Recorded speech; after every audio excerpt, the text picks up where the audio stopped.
Is diversity a strength or a weakness?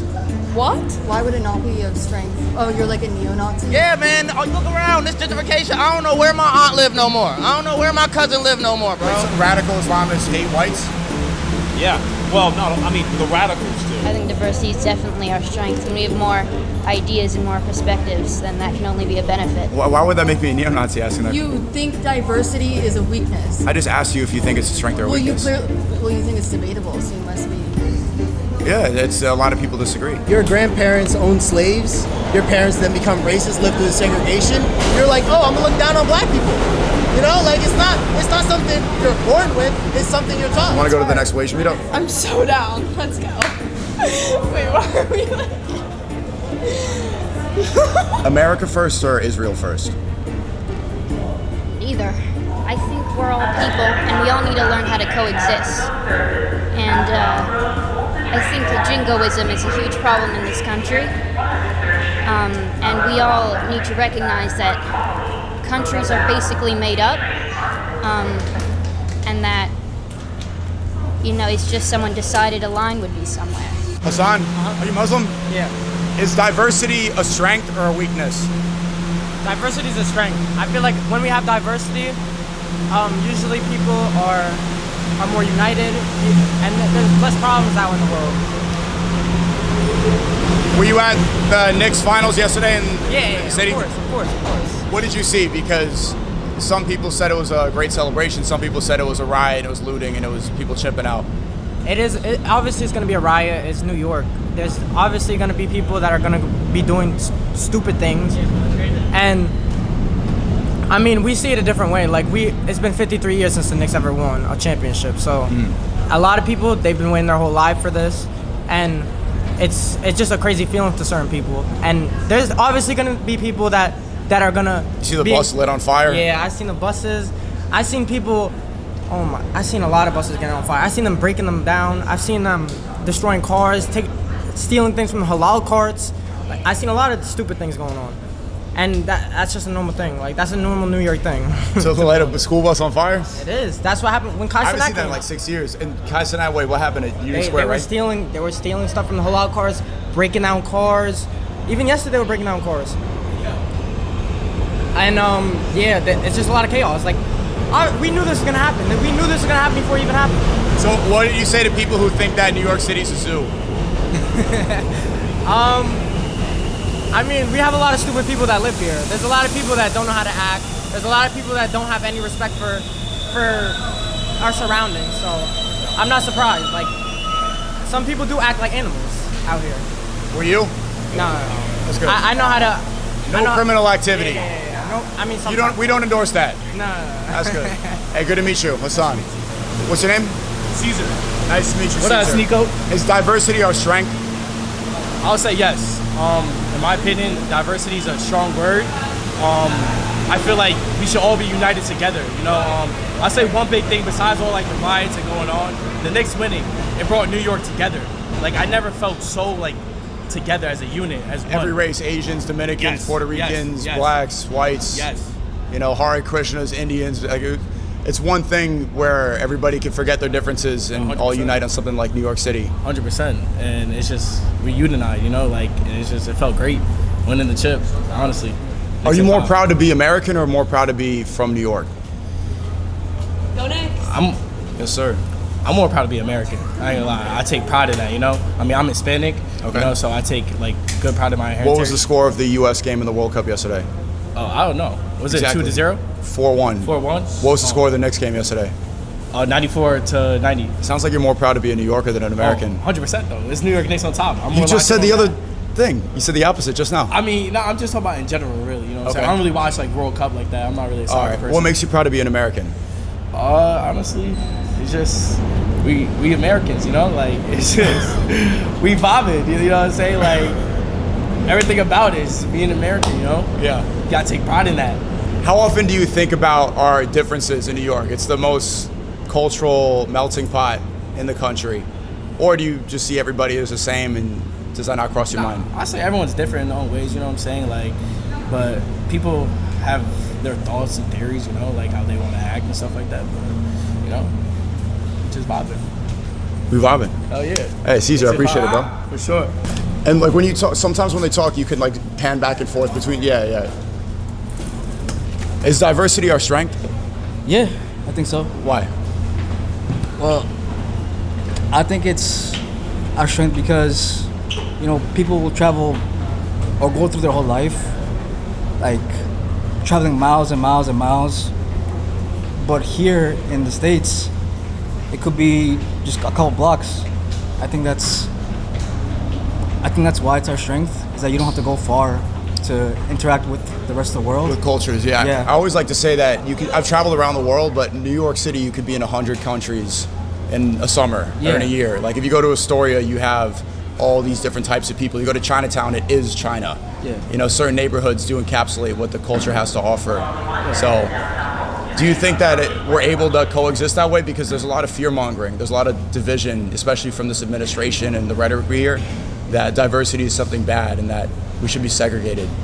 Yeah, I mean, we've always existed that way, at least in this city. I mean, your nurse, your doctor, your lawyer, even the construction crew that like works around the city, they all have to coexist. I mean, it's kind of hard to like think of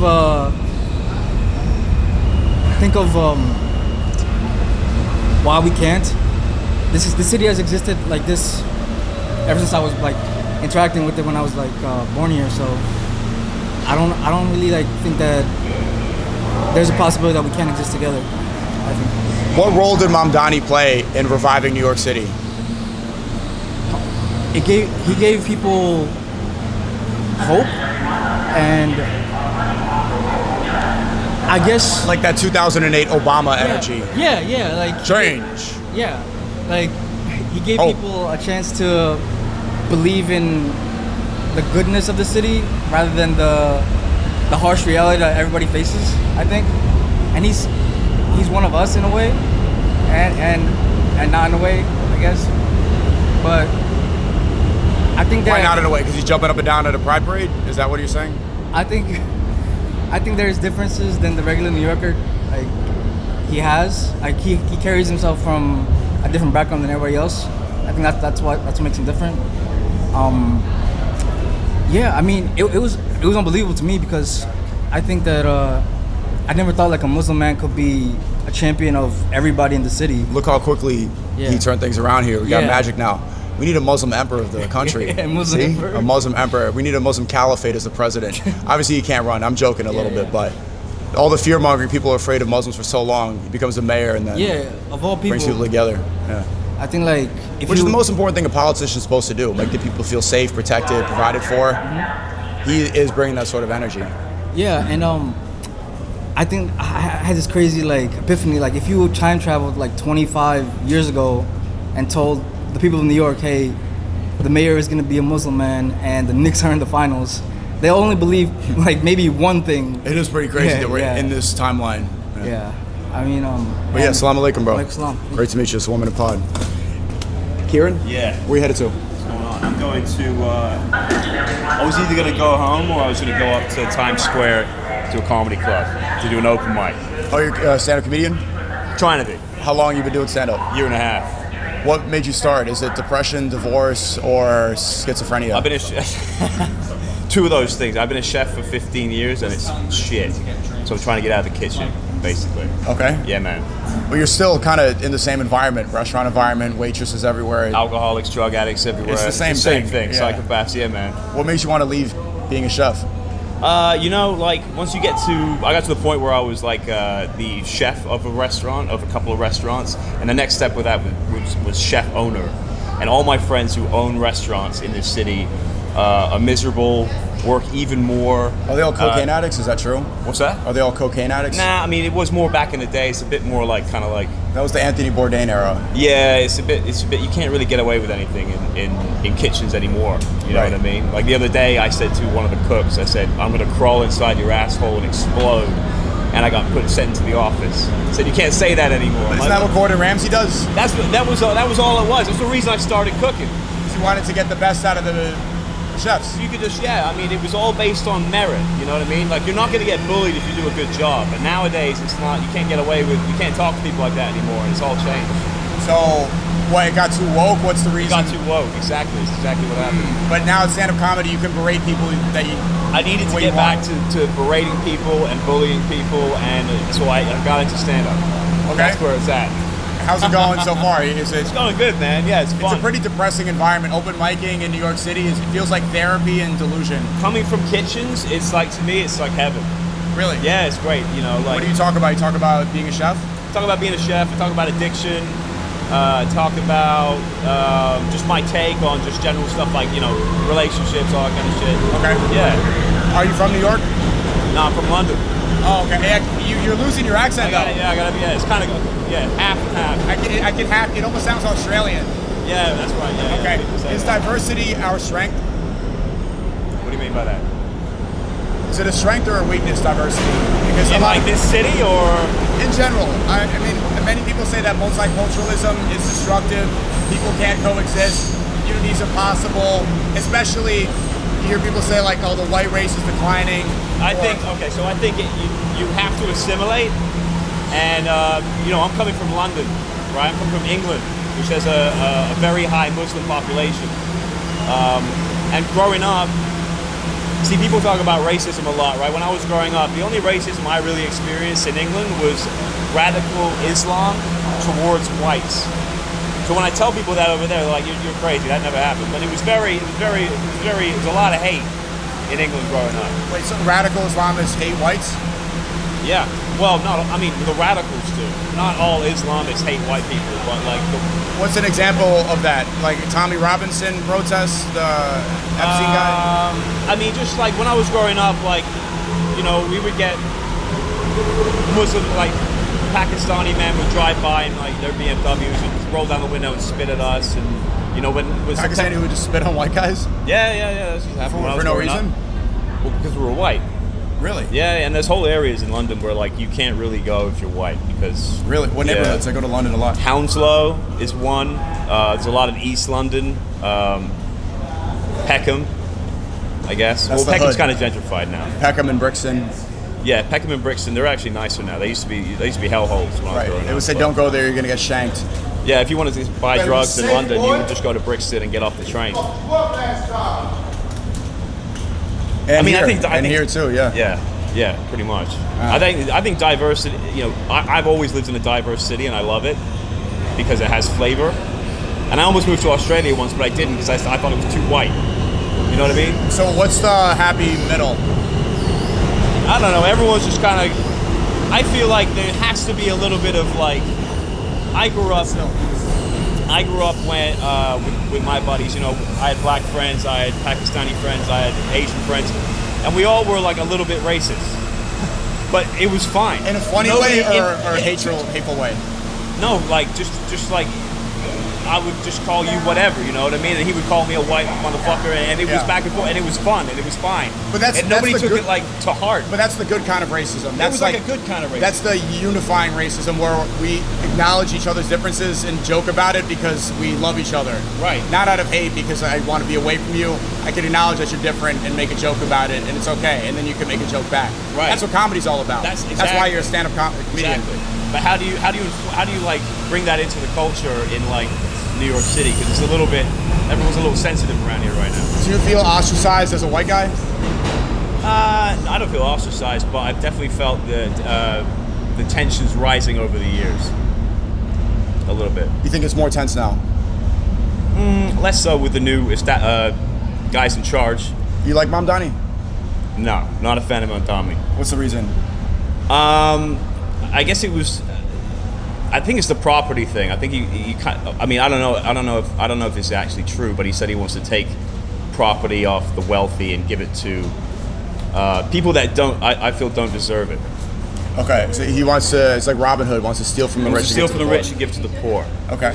And I feel like the game is rigged to a certain extent, but I feel like you have to you know, like the billionaires and millionaires, I don't hate these people. I feel like they figured out the game and they cracked the system and they got to the top. And I feel like everybody should try and strive to achieve that. Everybody should try to be a trillionaire like Elon Musk? No, but everybody should, like, you know, face hard times and try and overcome them as opposed to play the victim. You think all billionaires face hard times? I'll get to you in a second. That's a good. No, yeah, I mean, like Elon Musk, for example, he is one of the people purporting that Britain should stay Britain first, America should stay for Americans. He's literally an African immigrant, and he just became the first trillionaire, right? Yeah. He's confirmed a trillionaire. If he gave, I think in Islam it's the jizya tax, like 2.5% of your wealth to charity or to the poor, he could solve world hunger without money, and he's just holding it for what? To build rocket ships? I mean, being a trillionaire, what's the reason? Why have that wealth? What is he doing with it? But everybody at his SpaceX got rich too, right? Everyone that was with him from the beginning. Yeah. I feel like it's not benefiting the world, is it? No, I feel like, okay, so he could do more to. Yeah, I'm sure every billionaire could do more to help. Yeah. Those. Do you think you could But ethically is power addicted? Do you think if you became a billionaire that you would be? That doesn't excuse it. You know, you shouldn't succumb to your vices. But does money corrupt you that much that, like, it's easy for us to say, I'm not saying down here, but like, we're not billionaires. Well, you sacrifice money.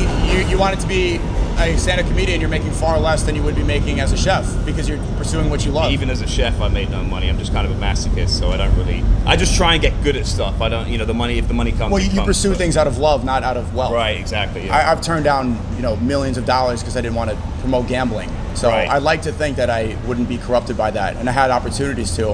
And I said no because like these things are not going to benefit me or people around me, so there's no point. Right. Being self-serving is that's of the devil, I believe. Right. Yeah. Do you think he's doing good things for people but not posting about it? No. Not being public about it? No, he posts all day long every day. All he does is tweet. That's true, he does. So He he's posts a trillion. lot. He literally just tweets all day. And he positions himself as a workaholic. I'm like, how does he have time to work if he's tweeting all day long about how Somalis are destroying America? Yeah. And about how Pakistanis are, invading London. Right. It's divisive rhetoric that I think is inciting violence and hatred. I don't think it stops any hatred. I think he's literally contributing. People like that contribute to more hate. Like Tommy Robinson, for example, this guy, Epstein said he was a cheap prostitute. This guy's holding all these protests in London, but he has Irish people come and speak up, and Nigerians speak up, and Koreans put bacon on their shoulders to be like, oh, look, we hate Muslims because we have bacon and they can't have bacon. Right. And so, wait, these are all immigrants. The only unifying idea here is just hating Muslims. So it's not actually anti-immigration. It just seems like it's anti-Islam. Right, I get that. He's got a shady past, right? He used to be in the, I can't remember the name. It was like the National Front in England or something like that. It was like I guess you could call it a white supremacist group back when he was young, or whatever. But there are facts that are kind of hard to ignore in England. Like over the last 10 years, rapes have gone up over 1,000%, which can't be ignored. The thing in Belfast that happened recently with the beheading in the street, you hear about that? Yeah, there was a Sikh guy. That was horrible. I saw they started burning down houses afterwards. Right, and there is two-tier policing over there. So, if the police are called to a scene and you were white as opposed to a person I saw that he was color. stabbed and they didn't put him in the ambulance. Right. They handcuffed him when he was bleeding out. It was horrible. So what do you do about that? Like, I don't know what to do about that. That's a problem. I don't think there's solutions for those. I think a lot of those crimes are amplified to make people more hateful. I think it's like the inverse George Floyd effect, where everybody's inside for quarantine and then the entire population looks at this one video and goes out and protests. Yeah. Everybody broke quarantine to loot over George Floyd. Why hasn't anybody protested over the Epstein files not being released? It's because these are coordinated, these are pushed specifically to push outrage and keep people controlled. Right. If you divide, you can conquer. Yeah. So there's no solution. Like Carmelo Anthony, this case with Austin McCaff, it's horrible. Carmelo Anthony shouldn't have stabbed him. He is guilty. But what is the solution here? Is there going to be a race war? Is there going to be segregation? Probably not. Yeah. Everybody gets outraged, and then everybody moves on. Right. I try and, I try and not fall down a YouTube rabbit hole first thing in the morning and leave the house foaming at the mouth, but I fail every morning. So I think the trick is to just stay off YouTube and definitely stay off Reddit and try and be a good New Yorker and spread love to your neighbors. I agree. That's a good point. Do you think that the internet, it seems like things are much more, and then when you go out and we're here, it's not what the internet says? People don't know what you're talking about. Yeah. But you're like, haven't you heard about this? Haven't you heard about that? And everyone's just like, dude, I'm just trying to get to work. What do you, I think you do put yourself in a kind of crazy bubble But then if you're not watching it, you're like, what's going You're on? not informed. Yeah. I think the best way to consume it is know that it's all propaganda, and you know that it's pushed specifically to make you feel a certain way and to drain your energy. Yeah. So that you become reliant upon the state and on people to tell you, make you feel good, that they're pushing a victim mentality so that you're easily controlled. Once you know that, it's easier to see through the blurred lines. Do you feel that people that you know have been to you like, you're too into this stuff? Like you've turned into a conspiracy nut because you're keeping yourself informed? Yeah, I've been called a conspiracy theorist for years, but I ended up being proven right about many of these subjects. Right. Like I was anti-vaccine when it was a crazy conspiracy theory, and now everybody's like, oh yeah, you were right. Yeah, me too. Perfect example of how you could be alienated, but I think it's important to say the right things at the right time. So many Epstein files, perfect example of how, if you were pushing for that to be released, if you said that this was insane and they're doing things with children on an island, you were called a schizo, a Right. nut. Now we're right. Do you think that, there's a rumor out there that Trump was the original whistleblower for it. Do you think that's true? No, he was best friends with Epstein in the 80s and 90s. Like, his children Right. were around him. Whistleblower, no, he's been the number one person covering it up. He moved Ghislaine Maxwell, the top pimp or the bottom bitch, from a maximum security prison to like a private resort. It seems like he has not spoken about it all. They're talking about fraud. They keep saying fraud, Somalis in Minnesota. What about the fraud on these people are all the elite politicians and billionaires. They're all connected on this island. Why haven't there been any arrests? Nobody's been subpoenaed. There hasn't been any sort of pressure to release it. He campaigned saying he's going to drain the swamp. He's implicated on these files, so are all of his friends. Howard Lutnick, as Secretary of Commerce right now, was next door neighbors with Epstein. Yeah. These people have not been held accountable for their actions, so I think they're all liars. Do you think the rise of AI is going to solve this problem? There'll be no more lies? No, I think the rise of AI helps them cover it up. I think they can manipulate the files. They got lucky. They delayed it so long that AI is good enough to where that they can manipulate it however they want. Right, yeah. Yeah, I don't know what to do about that. But, yeah. I think I try not to get too far into either side. That's probably right. Are you a white identitarian or a white nationalist? So were you spit on in London? Yeah, but it didn't really bother me or whatever. But like, it's stuff like when September 11th happened. I was at college in London, which is in England. College is the last 2 years of high school, and in my college there was like a white corner, there was a black corner, and there was an Asian corner. When I say Asian in England, I mean like Pakistani, Bengali, South Asian, and Indian. And that whole corner celebrated when that happened, and I'm half American. And they celebrated when 9/11 happened. Oh yeah, they were going crazy. They were like, "Yeah, fuck America," all this kind of shit. Oh, that's and I'm like ridiculous. half American. My mom was American, That's so horrible. I ended up getting in a fight with a kid. I ended up punching the kid in the face, and I got kicked out of school. Probably if they were celebrating terrorist attack, it's definitely, Yeah, right, exactly. So that was kind of the vibe growing up. But I'm definitely proud to be white, I would say. I don't know if that makes me a white nationalist or whatever, but I'm proud of being Irish, being English, being American, and proud of our achievements. And I feel like there is a stigma to saying that, but I feel like I wish that was gone. It's interesting you said earlier that there's radical Islam is against whiteness, but there are so many white nations, like Bosnia is predominantly Muslim, Albania predominantly, or I think it's a huge Muslim population. That's right. Islam is not specific to an ethnicity. Right. The most populated Muslim country in the world, you know what it is? No. Indonesia. It's an Asian country. Okay. Not even brown or Arab like many people think. I guess I meant the Western whites, Western people, Right. Western way of life. Maybe I don't know. What is the Western way of life? Oh man, freedom, capitalism probably is in But there. here's the thing: so if they say that the white population is declining, and then you say Western civilization is defined by freedom, freedom allows for porn, freedom allows for OnlyFans, freedom allows for feminism, modernization. Right. This is why there's a lack of nuclear families because modernization has pushed so much. Democracy, freedom. This is why traditional values have been corrupted. So then to then go blame and say it's Muslims doing it is it's calling out the wrong issue. So this is not the problem. The problem is democracy's freedom. It's like freedom allows for people to do whatever they want. Yeah. Women now, like the difference between women now and women back then when you were growing up, they are much more free and they're having much more out of marriage sex. You saying that now they're doing that? Yeah, 100%. I feel like they were happier when I was growing up. Yeah, it's like happiness is tied to traditional values. Right. You're going to be depressed if you're having sex out of wedlock. You're going to be depressed if you're consuming porn.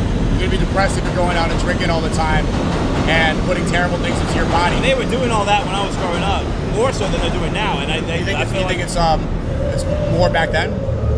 I feel like they were happier back then, but they were still, Well, maybe a perfect example, like OnlyFans didn't exist when you were growing up. Right. This is far more common. This is far more accepted than it was. I feel like maybe they had there was like an end goal that they could see back then. Now, because people aren't really getting married anymore. I mean, it's really hard to date nowadays. I feel like that end goal is kind of fading away of marriage, kids, owning property, all that kind of thing. So it's kind of just more of an anger thing these days. Yeah. The 30-year-old now, I think 10% of 30-year-olds are married and have homes and own a home. But back in the 60s, it was over 50%. The majority at 30 were married and were homeowners. Now the 10%, that means it's a pipe dream. The American dream back then was being majorly successful and having an empire. The American dream today is the standard of the past. Yeah, I'm kind of resigned to it. How do you feel about it? What do you mean resigned to it? Like, I'm not going to get that kind of working or middle class life. I'm going to either fail and just rent in New York City until I die, or succeed and break all the way through.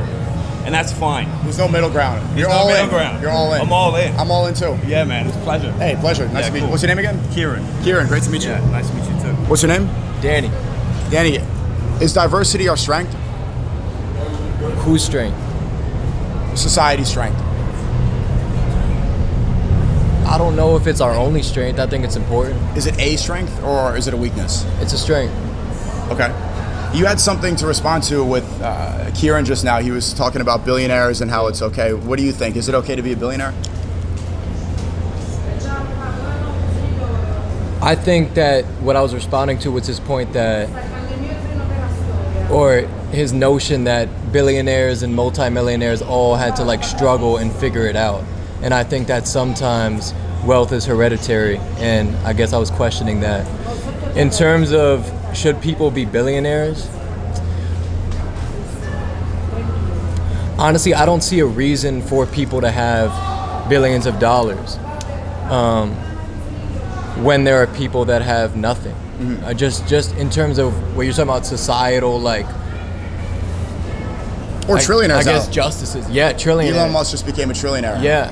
Yeah, I know, and that's crazy. I mean, and 2.5% of his wealth could solve world hunger, and he just every day, if you have $1 trillion, you're making an active decision to not solve world hunger. Isn't that crazy? So we agree on this. Yeah, I mean, there's no point. What is the reason to have that money while people starve? There's no logical that's funny. answer. I didn't think that you would have that take on wealth. What did you think I was going to say? Well, is it fair to say that you're fairly conservative in a lot of your beliefs? The problem is conservative values in America, that people think that it means you have to align with people, the billionaires and stuff. Yeah. Conservative means traditional. Traditional means things that are good. I think. Talk to me. What's good tradition? I think objective morality comes from God. God wouldn't want you to hoard wealth. God wouldn't want you to have people starve while you have all this. I think people made up a new conservative value. Yeah. Listen, I agree that there shouldn't be trillionaires, billionaires. I think I agree with we're on the same page about that. I don't know if we're on the same page about what you believe to be correct traditional, but I don't know all of the things you believe in. Yeah. I'm happy to talk about that, but in terms of the billionaires, trillionaires, I'm on the same page as you. I have a feeling that you have some point of contention with my content. I would like to hear it. I don't know all of your takes. I overheard you mentioning OnlyFans and stuff do you believe? Let me ask you this: do you feel like a lot of people today are godless, and that? Oh, yeah. And that's kind of what bothers you? Is that a lot of your beliefs derive from religious intention or religious understanding, and these people feel godless to you? It's not the frustration. It's that, like, I think unity is good. Sure. I think liberals are on the right page or on the right track with a lot of ideas, and they get it wrong in a lot. I think conservatives, same thing. They're right with a lot, but wrong in a lot. So I think left-right politics is divisive, and I think it makes you hold allegiance to people where it's just like you said, oh, I thought you were conservative, which means you need to support billionaires. I think that's retarded. So God gives us objective morality. Morality is not subjective. If we had a basis of morality, things would be better. What about the religious belief, love thy brother? Or just like... Absolutely. Yeah, but like even like people that may be behaving in ways that feel unholy to you, kind of still like accepting them for where they are and not demonizing them. Do you feel like you do kind of like demonize certain people? Now, that's a good point. You know what I mean? A good example is when I'm Christian. Yeah. And honestly, I'm not. Christians. Yeah, absolutely. And I'm not like I'm honestly like not the most religious. I find religion how I like to go into church and read and pray, but like I'm. You take the parts you like. I'm novice. No, I wouldn't say I take the parts I like. I would just say I'm a beginner and like I'm still kind of finding my way. So am I. We all are. Yeah. I think a good response to what you said is the example of Zohar Mamdani. I really like him. Let's talk about him. Yeah. And when I saw him campaigning, I was like, okay, this guy's Muslim. Yeah. You know, he's saying good things about the wealth problem. He's addressing this gap that nobody else is addressing. Yeah. There's a clear discrepancy in wealth. And then I saw him jumping up and down at the pride parades and the trans parades, and I'm like, this is retarded.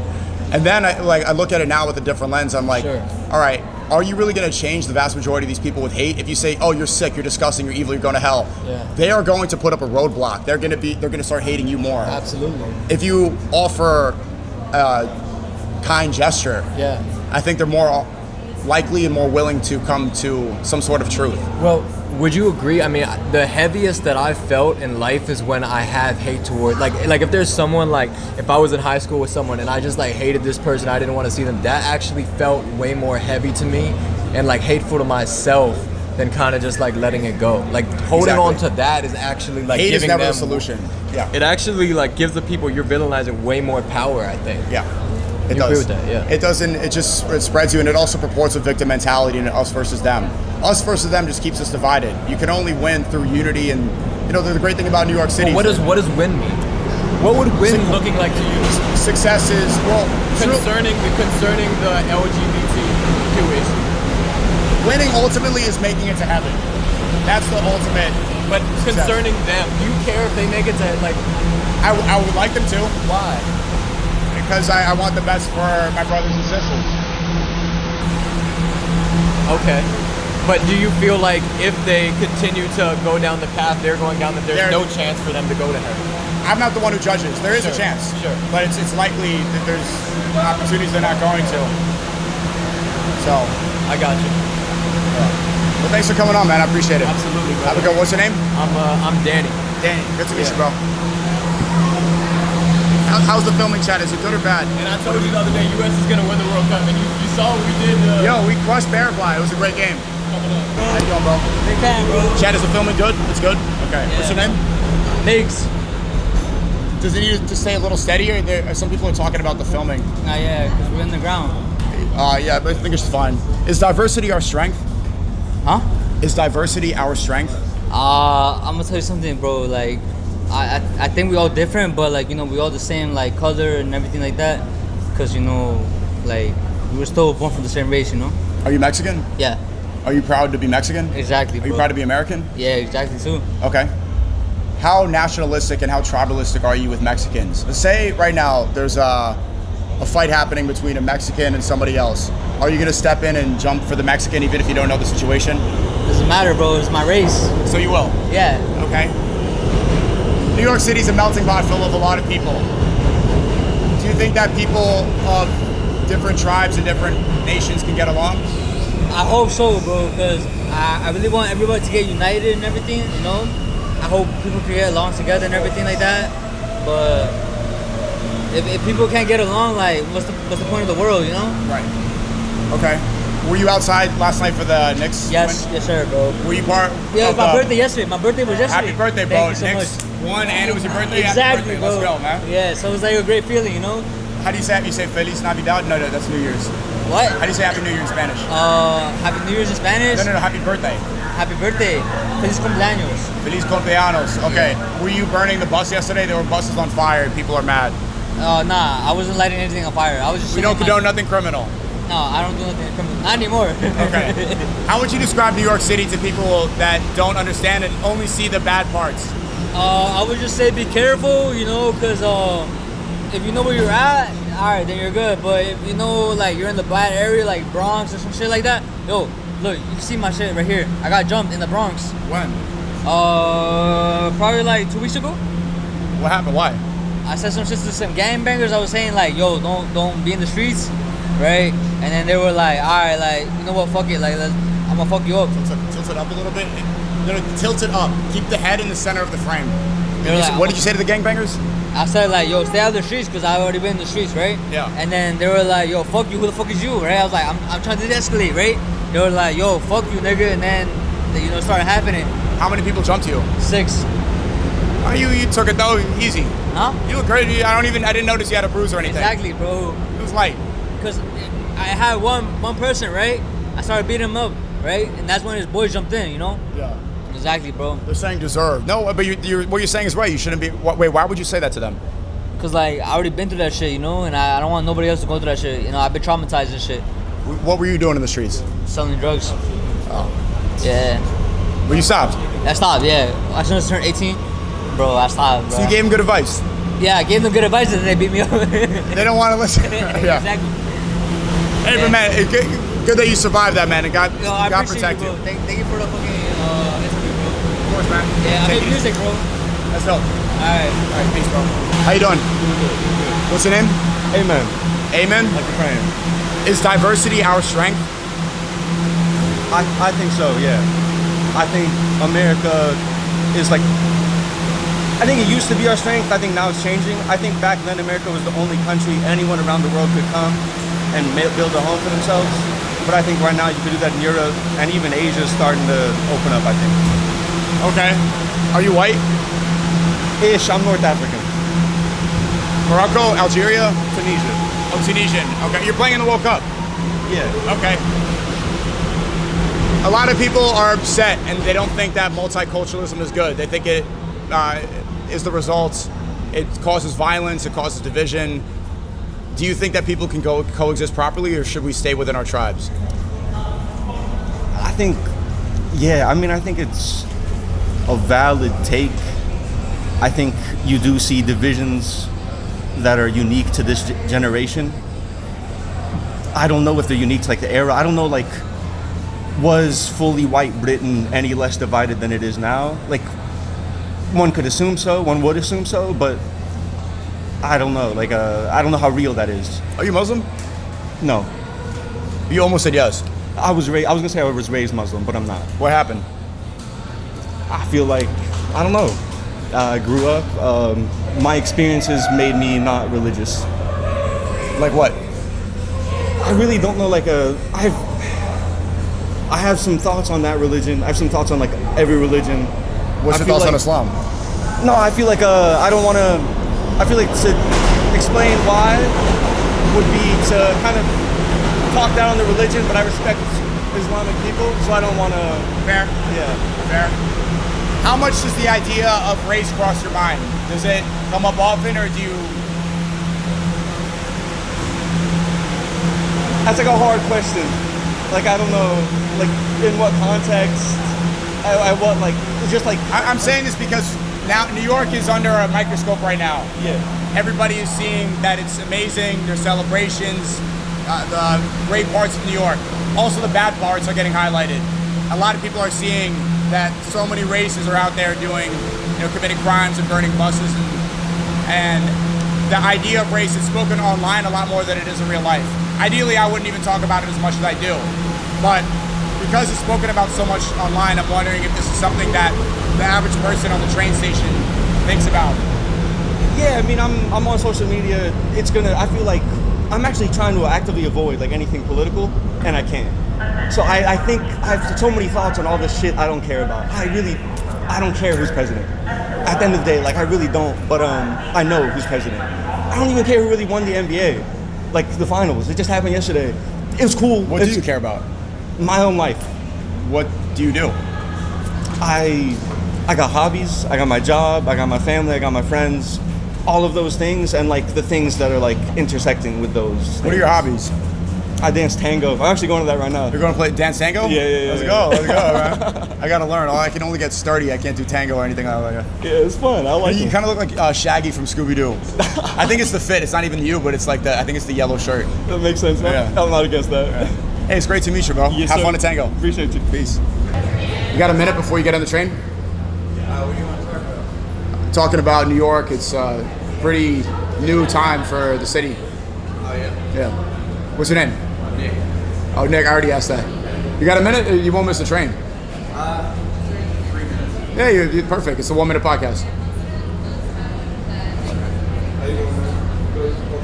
I'm not gonna bite. Is it going to be like a debate thing? No. I just want to see what you do. Who are you? Alright. Let me guess. You live in Fort Greene? No, Park Slope. Close. Yeah. Pretty close. I think it's the shorts and the dog. That's a really cute dog. Thanks. She's a Havanese. Havanese? Yeah. Almost looks like a schnauzer. Yeah, no, she's cool. She's a rescue, about a year old. Oh, you're a good guy. Why'd you rescue a dog instead of pay $3,000 for a bougie one? Well, when you put it like that, it's kind of self-evident, right? Yeah.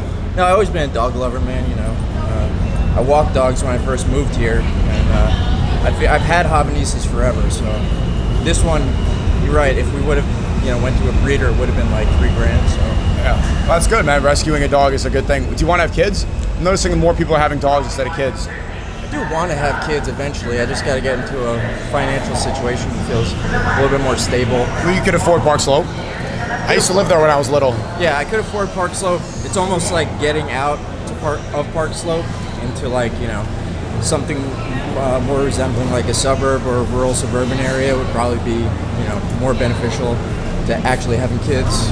Which is it's something we want to do eventually. So. Yeah. Is diversity our strength? It's not a debate. It's just okay. I believe so. Sure. Okay. Well, you don't like answering questions like that? I mean, I don't know. I don't know how many people you got watching this. I have my personal opinions. I don't want to necessarily blast it out everywhere. But okay. But obviously, if you live in Park Slope, then you're going to be around a lot of different people. Brooklyn is a very multicultural place. Sure. Do you see the pushback from people saying that multiculturalism is bad and that the melting pot's evil and that we should stick to our own? I've seen that, yeah. I've seen that online for the past 10 years about, sure. Do you think it's been heightened recently? Recently, I would say it's been like a steady incline of that kind of rhetoric online for the past 10 years, yeah, sure. And is it productive? What's the reason you think this is happening? And the reason for the pushback against multiculturalism? Right, yeah. I would say that, I think that obviously, Trump and Trumpism are a huge driver of it, for sure. It's funny that Knicks won 20 games in a row, and the only game we lost was the one he showed up. Yeah, sure. Yeah, the only one. Hey, here's your train. It's nice to meet you, Nick. Yeah. Have a good one. Come, have a seat. What's your name? Where you headed to? Bronx. On 61st Street. I was about to say, I'm sure you had this before. You kind of look like K Flock. Really? I've never been told that, actually. Oh, really? I've got compared to drill rappers, but not K-Flock. Who else? What other? You've heard of Naughty? I remember Neon was doing the Naughty Bop, but he apologized for that and all that. But yeah, it's good to see you. Were you outside yesterday for the Knicks win? I wasn't, but I wish I was, man. How come? You were working? No, I was just home. I didn't go outside, but I did see the last quarter of the game. Are you Muslim? No. Why were you? I'm surprised you didn't get the FOMO to be outside. I did. I definitely did. I just didn't take the chance and definitely regretted it. What was the reason? I can't believe you didn't. This sounds crazy to me. You didn't go out. I'm so far, from the actual Knicks stadium that I just decided. There wasn't anything going on in the Bronx? Not really. The Washington Heights, and that's about it. Let's go, bro. How you feeling, bro? Yo, can I take a picture now? Yeah, real quick. I'm talking to him. Real quick though. Just take a street photo. Look. Take a street photo. Look, yo. Look at it. Like the stream gonna take a picture. Boom. Safety, bro. All right. Is diversity our strength? In New York. Sure. Definitely. Why do you say that? There's all different types of races here, man. You got Hispanics, you got white people, you got Asians. All around, just a very diverse city, and I think that's what makes New York so great overall. A lot of Africans in the Bronx too. Are you Dominican? Dominican, yes. Okay. You didn't go to the Puerto Rico Day Parade? Not that either. I was actually playing basketball just now. Oh, okay. Do you see people say that diversity and multiculturalism is bad? I don't think so at all. I think we actually need. Sometimes it's necessary to bring diversity into some places because I feel like it'll help the economy overall, and like why not? I feel like limiting people to staying in one place is just not right, and overall just creates what's it called, systematic racism. Right. What is racism? To me, racism is treating anybody that isn't of your race, of your culture, in a different way just because they are of that religion or that culture. Do you stick with your own? Like, say if you saw somebody get in a fight right here, and there was a Dominican against somebody else, like I a might white. possibly help. Would you help the Dominican? Depends, like how the fight's going. You see how that's an example of racism by your definition, though? You're standing up for your Dominican because he's Dominican, and against another race. So you're picking a side. You're discriminating. Well, even if it wasn't a Dominican guy, I think I would go up to him, try and de-escalate the fight in any matter. It just depends really the situation. Like if it's 3 guys and 1 dude, I'm not gonna jump in there because it's obviously not a fair fight either way. He might have deserved that, but if it's a 1-on-1 and I see that the guy's losing, I might stop the fight, no matter what race. Okay. What do you think of Zohran Mamdani so far as the mayor of our city? He definitely has a lot of good things going for him, but there's some bigger problems that I think need to be addressed sometimes in some places. Like what? Man, can't think of it right now off the top of my head. Have you noticed that there's more people in the Bronx becoming Muslim? I saw K Flock, for example. He became Muslim. I don't believe that. It's the same thing with Jeffrey Dahmer when he was in prison. Like, it's random, right? But I feel like it's the same thing. Right before he died, he wants to turn to Christianity, but I feel like you just can't do that. I feel like trying to, after you did all your wrong and trying to change your ways last second just doesn't make any sense. Right. So that's not true? There's not more people in the Bronx becoming Muslim? I'm not sure. I don't have a lot of people that are actually Muslim or converting into Muslim. Okay. It's good to meet you, bro. Have fun hooping. Safety. Bro. Good to meet you. God bless. Nice to meet you. You want to have a seat? Yeah. Where are you from? From Inwood, New York. Is diversity our strength? Yes, I think diversity is definitely our strength. When we have more ideas and more perspectives, then that can only be a benefit. How's Inwood? I haven't been up there. It's all the way top of Manhattan, right? Yep. It's pretty chill. There's not a lot going on. Mm-hmm. What do you think when people push back against multiculturalism and diversity? I think it's people who are afraid of people different from them, afraid of change, and afraid of things that they don't know about. Are you afraid of the unknown? No. Okay. Should people be more open-minded? Yeah, I don't think there's anything bad about being open-minded. All right. Elon Musk just became a trillionaire. I'm assuming you don't think that's right. No. It's a moral failure if you have more than $1 billion, I think. Mm-hmm. Can you morally accumulate that much wealth? No.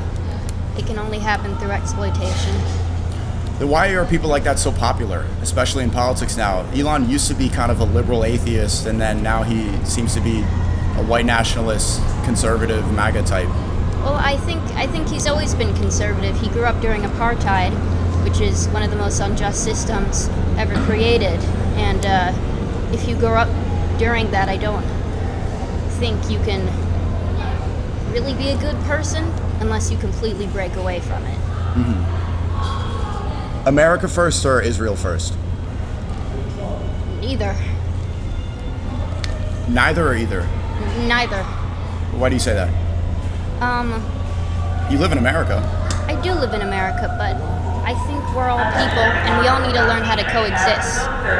And I think jingoism is a huge problem in this country.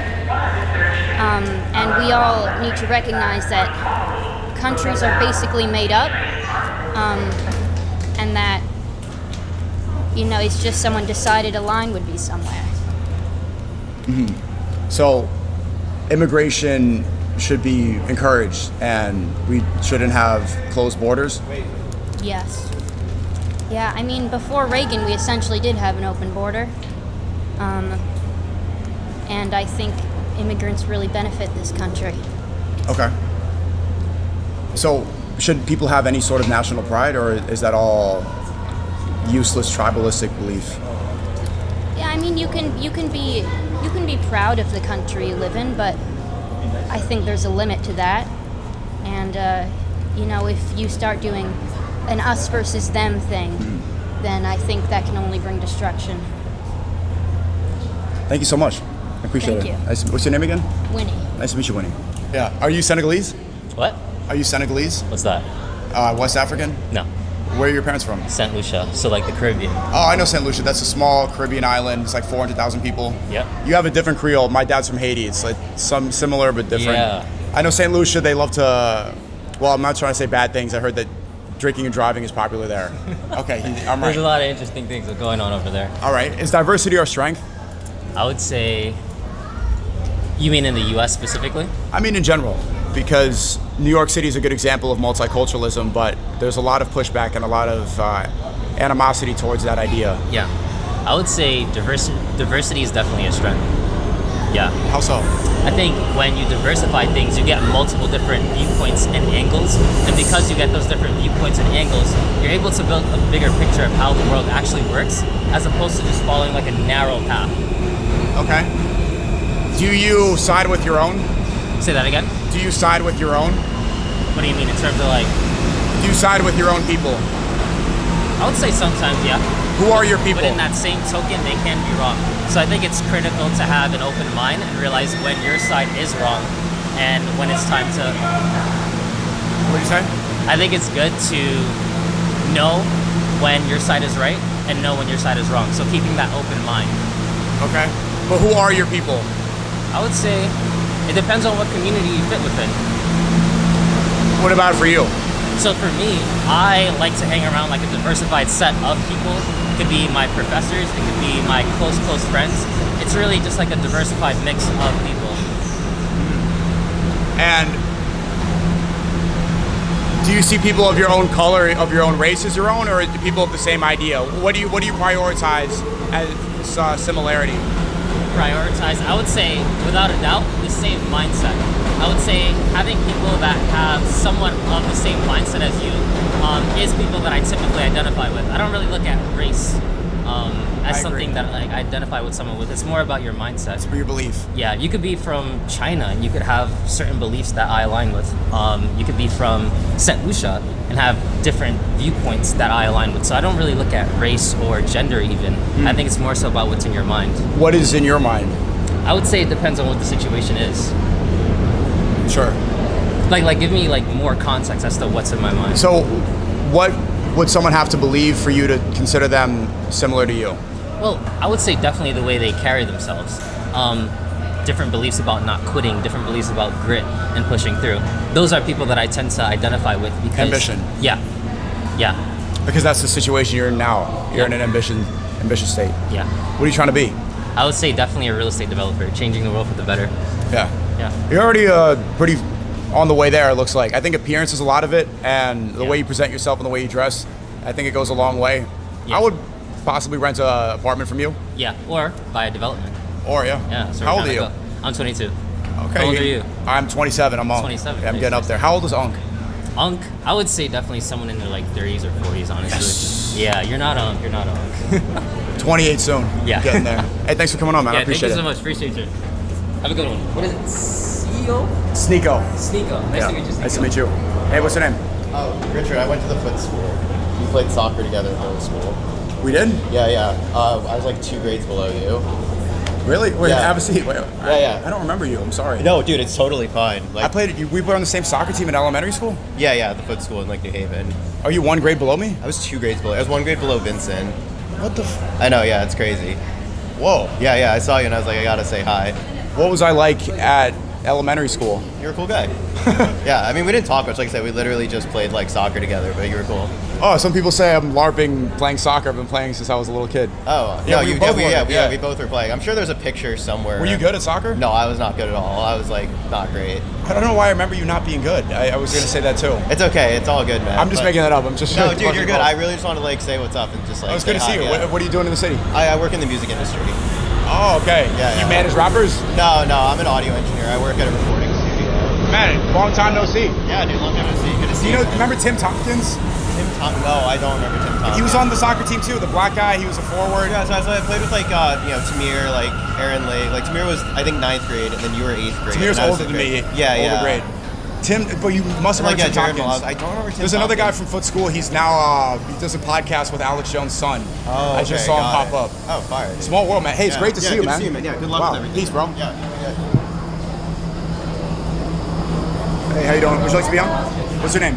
Kayla. Were you just at the Puerto Rican Day Parade? I was trying to. I got out of work pretty late. I was trying to make it, but I couldn't. So I'm here for the after party. Okay, well, Yeah. how were you late? You were out late last night?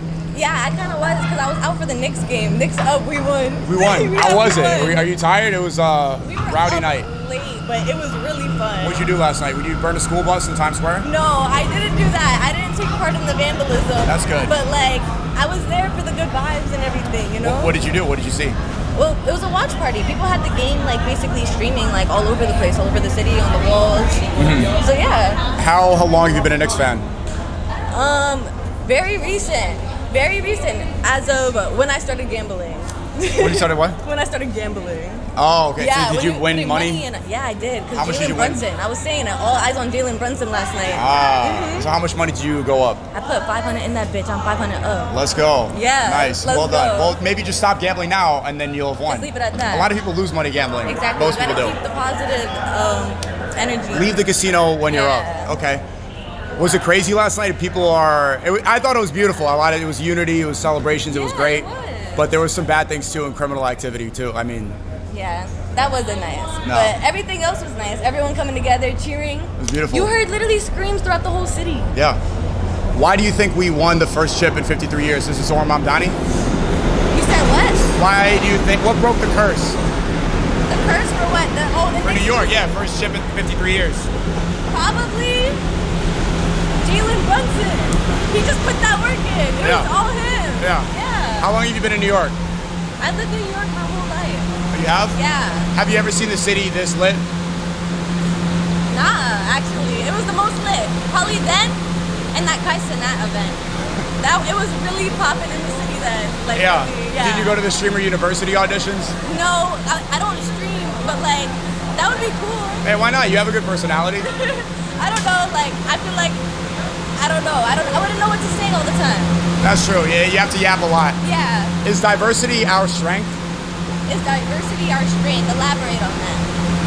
New York City's a multicultural, diverse place. Yes. Is that a good thing or is that a bad thing? It's both. Explain. It's a good thing because it's great that we're diverse and that we have everyone together, but at the same time, like, not everyone is treated nicely. You know? What are you? I'm Puerto Rican. That's why I'm out today for the Puerto Rican Day Wepa, Parade. okay. Yeah. Pure Boricua in this bitch. Pure Boricua. Hell yeah. You speak Spanish? A little bit. That's how you know you're Puerto Rican. Yeah. No Spanish at all. That's what they say. Every Puerto Rican don't know how to speak. No, that's not true. I do Yeah. a little bit. I can hold a conversation. That's all you gotta know how to do. Have you been to San Juan or La Perla? Yeah, I go to Aguadilla all the time. I have a house out there. Oh, you do? I got family. Yeah. You can get a house for like $80K out there and there's no taxes. Yeah, everything there is dummy cheap. If you're ever thinking to move somewhere, move to Puerto Rico. Well, I just met a security guard who moved to Puerto Rico because it's so much cheaper. Really? Would you ever live there? I would. Where do you want to raise a family? That's a good question. Honestly, I really do love New York. Like, I feel like I'm a New York girl at heart because, like, I love, like, you can go to a deli down the block. Like, you don't have to drive, like, 20 minutes just to get to the grocery store or whatever. Like, I like the convenience of New York. Something's always happening. Yeah, and something's always happening. It's not boring. Okay. And Puerto Rican it's a very diverse place too. It's not a country. Yeah, it is. It's a territory? It's U.S. territory. Yeah, we're not a state, but. Okay. But there's a little bit of everybody there. Do you know that you meme? go there, you see people of all different colors, and they're all Puerto Rican. You know how Dominicans, they say, I know black papi, I'm Dominican, and they Yeah. sauce it off. Is that the same thing in Puerto Rico? Kind of, I guess. I mean, there's darker Hispanics there in Puerto Rico that definitely would be like, I'm black. Like, they'll be like, I'm a black Hispanic. Do you see people complain about multiculturalism and diversity?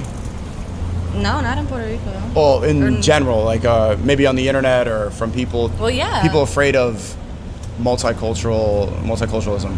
Well, people are always internet gangsters, you know? Yeah. So, like, as soon as it comes to the internet, they go, like, Twitter thumbs. Yeah. And then in real life, they're non-existent. Exactly. That's what I've seen. The opinion is not there anymore. Mm-hmm. Exactly. We'll have fun at the after party. I will. Nice to meet you. Nice to meet you. You headed to? What are you doing in the park? I just chill. Okay. Is diversity our strength? In some cases, I think. What cases is it not?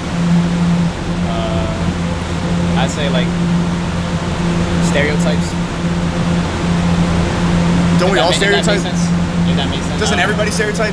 Yeah, but like you kind of have to, right? I think it's ignorant to not stereotype. Yeah, you kinda, yeah. But like it's like we made. The thing is, the stereotypes don't have to be true.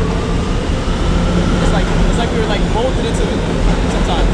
So what? It's like sometimes it's like our minds were molded into thinking into the stereotype. Don't you think? What's an example of when you have stereotyped or been racist accidentally?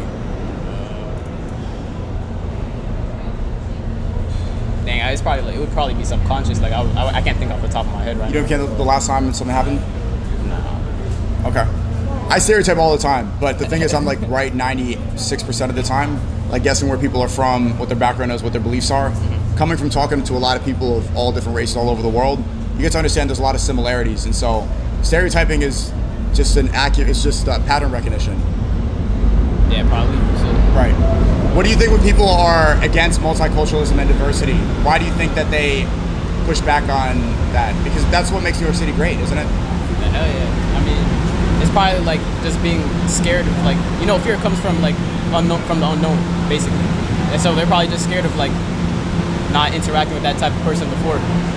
So that just builds fear in them, like subconsciously, like because they don't know, they never interacted with that type of person. The fear of unknown. Yeah. What did you do last night? Were you burning a school bus in Times Square? Nah, hell no. What'd you do? I was around the area, but okay. I was just celebrating the wins and shit. Yeah. Oh, okay. What about the criminal activity? Did you see anything horrible? Or was it mostly happy? I was right next to the shooting in Times Square. There was a shooting at 34th Street, right? Yeah, I don't know what street. What happened? I don't know. It's just like we just heard shots go off. I ran. That's all. You guys run? Yeah, we just had to run. And you're not scared?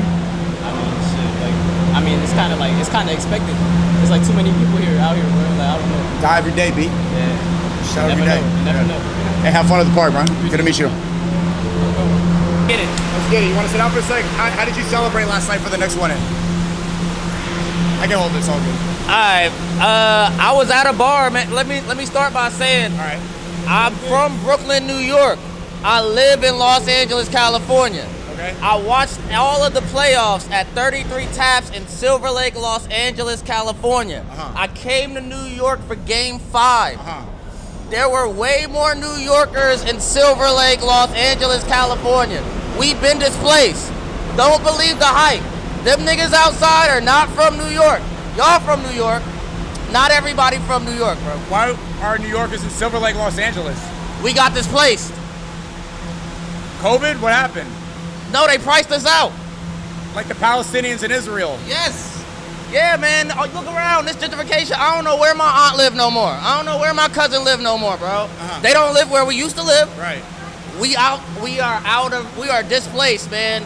New York City, the only place where a project apartment is a family heirloom. Dang, but so why'd you come back for Game 5? Cause I'm from here. Well, also I work here, but also like, nigga, I had to see it. But what I found out is Game 4 was like Black Panther. Game 2 was like Wakanda Forever.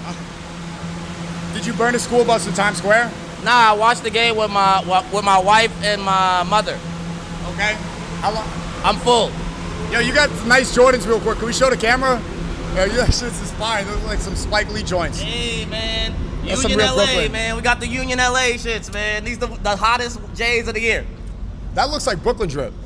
Hey, man, I made it work. You did? Yeah. Is New York City back now? Don't you get... So you had FOMO so bad. I don't got no FOMO. Shit just worked out. But you flew all the way here for Game 5. That's what FOMO... No. That was not FOMO. I had that trip planned. I think they lost one just so I could be here. All right, but you moved to LA. You don't miss New York? No. Why? Gentrification? Yes. Okay, is diversity our strength? Yes, it is, but there needs to be more equality, man. Like, it's like everything that is built in our neighborhoods, it's not like we can look at the new development and be like, oh shit, my mom been telling me I need to move and I could move there. It's like if something is being built in your neighborhood, you know, it's not long before y'all gotta go. So what is gentrification? Gentrification is just pricing out people who live here, man. Isn't that inevitable? That's capitalism. Right. What would you prefer instead of capitalism? I would prefer just a balance. And we got a Muslim socialist mayor. Why don't you move back? I don't believe in politics. But you don't like capitalism? I'm apolitical. You're anti-capitalist? I'm me. Fair. Yeah. What's your name? Jordan Rock. Follow me on socials. Jordan Rock. Safety. Rock. Coming through. Coming soon. Come on, man. Come back to the city. You know you want to. I'm here, dog. I'm still here. I got an address here. My mom's still in Brooklyn. We here. What's your favorite Spike Lee movie? Inside Man. Who is the best representation of New York? Fat Joe right now. Fat Joe. How does he get all that money? He hasn't made a song in like 30 years and he's still sitting courtside. We're not gonna go into details. All right, what about Hove? Is he still valid? Hove is definitely still valid. All right, fair. Safety, bro. Good to meet you, man. And what's your name? SNEAKO. Dog, I see your shit all the time. Oh, yeah? That's crazy. That's crazy. Enjoy the win, man. For sure, for Good to meet you. Hey, man, tell them niggas get off you, man. Like, let you live. I'm living. I'm living. I see. We living. It's an old YN. What's your name? Yeah. Have a seat. What's your name? Samaya and Destiny. Where are you guys from? Brooklyn. Brooklyn. What did you do yesterday for the Knicks win? I was home celebrating with my family and stuff. Yeah. Okay. I was home. Did you celebrate? Did you burn a school bus? What did you guys do? No, I did not burn a school bus. That's good. I really didn't even watch it. You didn't? I just watched it on like Safari. I watched the points go up. No, my brother was watching, but I was watching with him. But we didn't burn nothing down though. Have you ever seen a city like this? No. Well, not like this drastic. No. Well, everybody's talking about New York right now. How would you? Come back. Come back. They can't hear. What would you say to the people that are now looking at New York City that haven't before? I feel like it's not.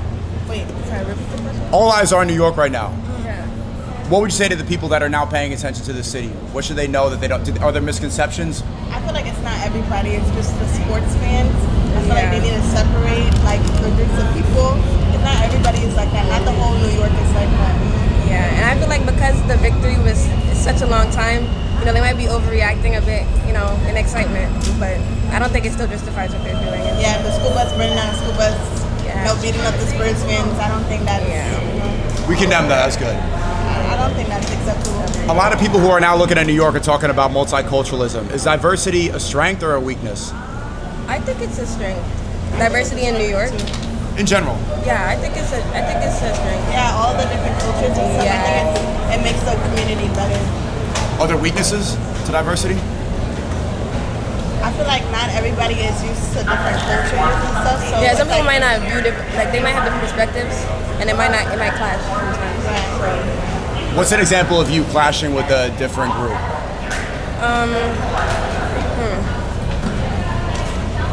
Maybe like I'm not sure. Do you have any? I don't know how to say this. What do you think is in the tunnels in New York City? In the tunnels? Yeah. Lions, rats, like, yeah. You don't remember in Brooklyn that people were popping out of the tunnels? No. No? Oh, wait, no. You don't know about this? No. Like when they were going into the Yeah. Like in the treasure hunt? Yeah. Oh, yes. I think there's treasure down there. I don't know. No, not treasure hunts. You don't know about the tunnels? No. You gotta look up. Okay, I'll let you guys look this up. Yeah, just look up the. Saying, like there was men going into the potholes. Yeah. Oh, I seen a woman fall into a pothole. And they said there was a treasure hunt. And they were looking for stuff. Well, maybe it's a certain kind of treasure hunt, but look into that. It's nice to meet you guys. Be safe out here. And no burning school buses. Okay. Nice to meet you. Let's go, Mary. Come on. Treasure hunts. How you doing, man? My name is Theo. Nice. Let me do it one at a time. Yeah. I'll do it one at a time. So, what is this chain you got? It's the Ankh. Why? Because its significance is one of the oldest like symbols. It means life, and I feel like life should be celebrated, so I wear it on my neck every day. Okay. Yeah. Is diversity a strength? Yes. Why? Diversity is a strength because think of a lot of things we know today don't exist because of diversity. Like say for Brazilian Jiu-Jitsu, right?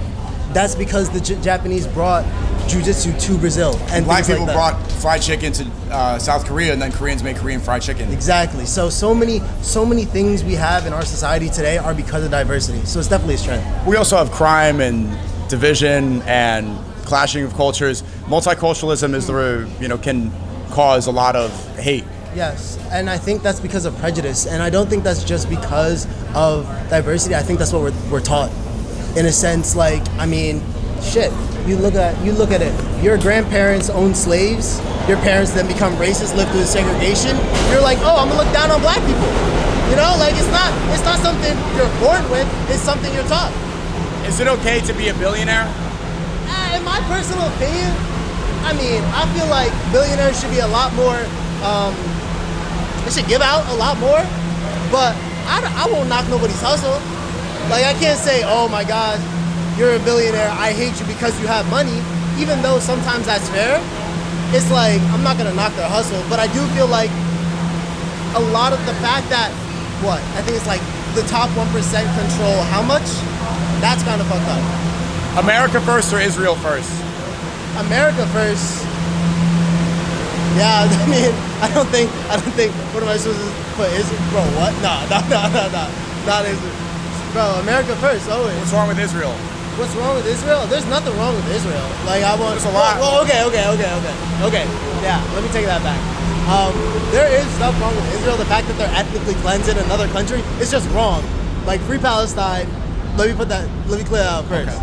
But America first, because we give up so much money to Israel, and even things like AIPAC, bro. AIPAC will give out they literally advertise how they have people on both sides, the Republican and Democratic, that they own both of them, yeah. Yeah, that force pro-Israel policy. And bro, I was on YouTube the other day, right? And literally one of the ads was get a free American Israel pin. Why would I want that shit? I was like, what the fuck is this? To step on it. Bro, I wouldn't even give them the sale, bro. Free or not, bro. I'm not taking that shit, bro. Are you gonna watch the UFC White House card tonight? Fuck that, bro. I'm trying to watch the World Cup. That's what I'm talking about, yeah. Well, why not UFC? They're gonna be fighting at the White House. Don't piss me off, bro. Netanyahu's gonna be there. Don't piss me off, bro. They banned Strickland for making that Epstein joke. He's about to piss me off, bro. But Kai Trump's there with Dana White. Yo, he's about to What you mean? Yo. You don't want to see Justin Goichi fight? Yo, France is gonna win the World Cup. Are you French? Nah, but I just think they have a really good team. An African team. Yes. Yeah. Yes. And honestly, can I really blame them, bro? Like, there's so much corrupt politics in Africa and all that. Like, if France is like, oh, we have a better team, we have better facilities, we have better coaches. Yeah. Do you watch UFC? From time to time, not like So often. why do you not like? You seem to not like the UFC White House card. Bro, why they doing that shit? Like I'm so confused. Like Army currently at war, and they have a fucking White House UFC. Yo, actually nah, bro. I'm not answering that shit, bro. Well, That piss me off. it can distract the goyim from the war if we could watch a fight at the White House, and then the billionaires can go see fights. This is rage bait, right?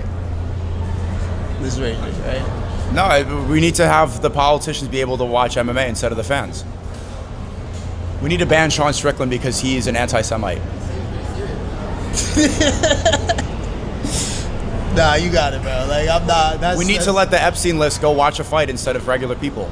Bro, I don't even know, bro. The fact that nobody revolted after that shit kind of pissed me off. But what do you think about people burning school bus in Times Square over the Knicks winning, but everybody's staying inside because the Epstein files aren't released? Wait, how's everybody outside to burn the bus, but everybody inside? What do you mean? Can you clarify the question? How come we can all go outside to burn a school bus in Times Square? I mean, obviously that's an extreme, but we all go outside for this, but when it comes to the Epstein list, nobody does anything, right? Especially when you see people get upset about George Floyd 6 years ago. The city went on fire. It's because I think the modern day people feel like they don't have power. You know what I'm saying? Like, what, like, you know, I think about it sometimes. Like, what can I really change? You know what I'm saying? Like, I know, like. Well, if we all think that, then we can't make a change. Exactly. But we outnumber the people that are in charge. Exactly, but like I know so many people that think like, damn, what can I really do? You know, like a lot of people, they want, like, even amongst Gen Z, right? Because I'm not that old, and amongst Gen Z, like, I see a lot more common sense, which I'm thankful for. But it's like, they just feel like kind of defeated at times, and it's kind of like, I feel like that's a lot of the reason why. Like, take Luigi Mangione, for example. I feel like that was the best opportunity that we had to, like, really, but nobody did. What do you mean? What did Luigi do? What was the opportunity? I mean, he shot a billionaire. Don't get me wrong. Do I think killing people is wrong? Is right? No, but like, I mean, it was how many people has United Healthcare, right? Yeah. How many people has United Healthcare killed because they wouldn't pay? Like, you know what I'm saying? Obviously, he shouldn't assassinate people in the street. Yes. We both condemn that. Yes. But at the same time, like, people like that are never going to be held accountable for their crimes. Yes. Well, I mean, Elon Musk became a trillionaire. Every day, he's actively making the decision to not solve world hunger when he has the wealth to do it. Yeah. I mean, I think that's. Should we greed. have, like, should people? How you doing, bro? Do those people have blood on their hands? Yeah. But again, like, in this world, we chase around an imaginary piece of paper, and that imaginary piece of paper can make a lot of problems go away. Are you a goy? I don't know what that means. You have to explain that. Look it up. That's nice to meet you, bro. Nice to meet you. Peace, bro. What's your name again? Theo. Theo, peace. Yeah. What's your name, bro? Eric. Nice to meet you. Is diversity our strength? Yeah, it's a strength. It definitely is a strength because, like, I could go and get a taco or whatever food I want, whenever I want it. And that's really, like, just You get a taco whenever you want? Yeah, like, I just went and got tacos from this place and they were hella good. So that's a plus side. I mean, just all the cultures, that's plus. I think New York is one of the greatest cities on earth because of its diversity, so yeah. I love tacos too. Are there any downsides to diversity? I mean, not that I know of. What do you think when people think that melting pot and diversity, multiculturalism is bad? I think that they need to, like, maybe read about it, maybe do a little more research, because in my opinion, they're not correct. They're maybe, like, uneducated, so they don't know any better. You ever get told you look like Speed? Nah. But, like, Speed hit me up the other day, and he wanted me on stream, and I was like, nah, because I had to. He wanted another Speed. Yeah, so he was like, remember when he was in the, I don't remember where. World Cup game? Yeah, and he had like his duplicates there, and he was like, yo, you kind of look like me, bro, you should come. And I'm like, nah, bro, I couldn't make it. And he's like, it's all right, I'll see you next time. Why couldn't you make it? Bro, I was busy, because I'm like a busy guy. I play a lot of sports, you know, and yeah. Did you work on your Speed impression to do it? You got to work on that for the next time. No, I don't practice. You got to say, like, W Mayor, W New York. No. W New York City. Arr! No. Let me hear you. Get it. No, I'm not doing that. Cristiano Ronaldo, Suey. All right, I'm sorry. Nice to meet you, bro. Nice to meet you, bro. Albanians, Yeah, real quick. Let's get a Ucha cut. This is what I'm talking about. Yeah, what's up? Are you from Albania? Is this your mom? Huh? Is that your mother? No, it's not my mother. Oh, okay. It's about myself. Where are you from? I'm from Albania. I'm from Dibër specifically. That's near North Macedonia. Okay. Yeah. Why did you guys protest? 500,000 people went outside to get angry at Jared Kushner and Ivanka Trump stealing an island. Because they have no right to buy the island. First of all, it's a natural preserve. That's the first thing. Second of all, it was an illegal purchase because there's multiple laws, not even in the Albanian parliament, but in the EU that says that you cannot buy anything that's a natural preserve. And also, it's just that the land is for Albanians. We just believe that Albania should have the Albania, and no land should be sold to any foreign nation. How come Albanians could go protest when their country is getting raped, but Americans stay inside and don't do anything, but only go out when the Knicks win? I think it's just because, America doesn't have a single identity as it used to be. Ever since the 1900s, just there hasn't been a single identity. It's always been mixed. Like for you, you're very mixed between Haitian and other stuff. But other than that, I think that is the number one problem, and no one's proud to be American anymore. Ever since I think 2020, everyone has just been against the cops and everything else. Albanians, even though it's extremely religiously diverse, you have a core Albanian identity. Albanians are very proud of their country. Why is that? It's because we've been invaded by multiple nations. We've been invaded by the Romans, we've been invaded by the Ottomans, we've been invaded by the Germans, the Italians, again and again.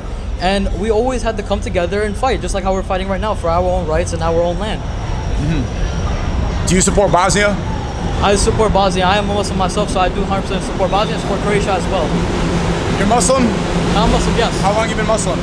I've been Muslim since, I was always identified as Muslim, but I've been religious since I was 14, so. What do you think when people say that people like you can't be Muslim because it's a Arab religion? They're very idiotic. I mean, I know many Muslim Albanians that are white and are very proud to be Albanian white. One of those people, I think you actually know them. One of those people are Yo AK. I watch him a lot. Yeah, shout out to Yo AK. Yeah, shout out to Yo AK. And yeah, I think they're very idiotic. They're trying to make it a racial thing. Islam and Christianity, and they're not a racial thing. They're very diverse. It's a reason why when you go to the Mecca, you'll see a white person, you'll see an Asian, you'll see a black person, etc., etc. Yeah. And one of his last speeches, Prophet Muhammad ﷺ said, no Arab is superior to a non-Arab, no black superior to a white, and no white superior. So there's no racial superiority. That's very true. Example of unity. Yeah. Hey, thanks a lot. Albanians standing up, doing the right thing. Nice to meet you, bro. Assalamu alaikum. Who are you supporting in the World Cup? Well, all the Muslim countries. So Turkey yesterday, I was watching them at midnight. Too bad, yeah. Yeah, but 2-0, Australia won. I know. Tonight, Tunisia. And right now, Japan is playing Netherlands. It's 2-2, I think. That was a good game. What's the score, guys? It ended 2-2. Are you supporting Iran? Yeah, why not? They're Muslims too. Well, you're Syrian. And? I thought Syrians don't like Iran. Many people in the outer world, Middle East, they say that Iran is evil. I mean, there's, sure, I've seen, you put me on the spot there with politics, but yeah, there's two sides to that. I mean, we did deal with some stuff with Iran, but I mean, there's good people in Iran. I don't think the government talks for the people. Yeah, I mean, and they're still Muslim. They're still Muslim. I mean, there's Muslim everywhere. So, what do Syrians overall think about Iran?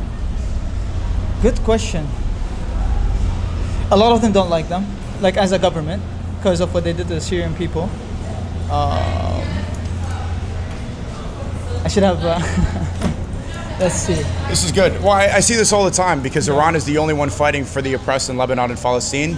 The rest of the outer world, the Middle East, and the Muslim world in general didn't do anything. And they were the ones supplying the resistance with weapons and fighting back, and they're at war right now with Israel. No one else did anything when the genocide happened in front of our eyes and continues to. Yeah, I mean, when we're looking at what's going on in Palestine and Israel, yeah, I mean, it looks like Iran is the one that's supplying, all those resistance groups, which... And in Bosnia, they supplied weapons to the Bosnians in the genocide in the early 90s.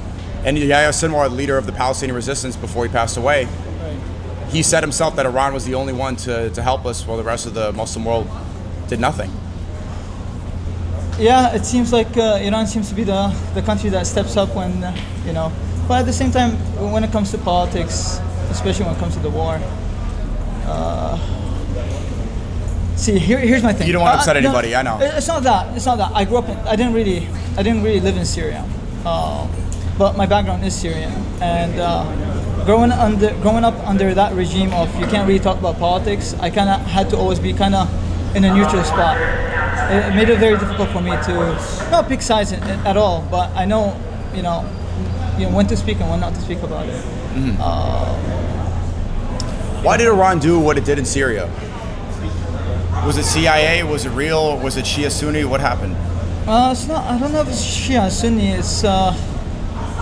I mean, they're seeing the U.S. Their involvement. Syria was just. I feel like it was a place of war between two nations. You got Russia and U.S. and it was a proxy war. In a way, so okay. Syria was just like a land for like war. Ukraine.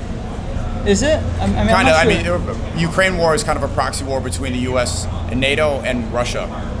I guess so. I mean, all I know is there could have been a gas pipe that wanted to go through Syria, and then the U.S. wanted control over that, but then Russia wanted control over that, and then. But as a Syrian, seeing what's going on, is it the example of lesser of two evils, that Israel's far more evil than Iran? And so when Iran is fighting for the oppressed, that obviously it's easy to understand who we should support? Wait, hold on. Can you repeat that? As a Syrian, Right. do you support Israel or Iran more? I definitely don't support Israel. That's for sure. I don't know about supporting Iran, but I definitely don't support Israel. I can say that. I can say that with confidence. Thank you so much. Assalamu alaikum, bro. You know? Oh, babysitter. Yeah. What's your name? Jasmine. Jasmine. Oh my gosh. Nice to meet you. Hi, people. Hi. Hello. So, are your friends are visiting, or they're also au pairs? We all au pairs. We like neighbors. Yeah, she lives like in front of me. Oh, I don't know what to say it. It's okay. Don't leak the. But how long have you been in New York? Like since September. Do you like it? It's cool, but the beach is missing, you know? The beach is missing? Yeah, the beach Are there is beaches like- in Frankfurt? No. I love beach. You should go to Long Island. Jones Beach is the best beach nearby. It's like a 40-minute I drive. hate American beach. It's like ugly for me. But Because- European beaches, don't they go topless? Yeah, we have like, it's pretty. It's more vibe, you know? It's more cool, chill. What's wrong with American beaches? They're just ugly. Well, so do you want to live in New York City forever? I like Florida more. Oh, you really like the water. You want to go to Miami? Yeah, that's right. Okay. Miami's nice. New York is better. No, I don't like New York. There's too much like houses. I like the big house, you know? Yeah, the houses are ugly. They can't be in the and suburbs. Yeah, I don't know. I don't like the heat here. I don't know. Something's wrong with New York. It gets really cold in the winter. I hate cold too. That's why. Okay, you just don't like it here. I like New York, but not that much like Miami. Oh, okay. Is diversity a strength or a weakness? What? Is diversity, do you know this, multiculturalism, Yeah. is this a strength or a weakness of society? Sorry, English not good. I'll explain. Diversity, like many different types of people. Is this good or bad? Oh, it's good. It's very good. It's very good. Why do you say that? Because like you have like from everything something, you know? It's not like boring. Yeah. A lot of people in Germany are complaining that it's changing. They say that there's Turks coming in, there's immigrants coming in. Oh yeah, my city's full of immigrants, but it's cool. Like my parents also immigrants. From where? My mom is Russian, my dad's Indian. Oh, really? Yeah. You're half Indian? Yeah. You look German to me. I wouldn't even Really? have noticed, yeah. People think I'm Turkish or Albanian. Albania? Uchaka, yeah, that's one. Okay.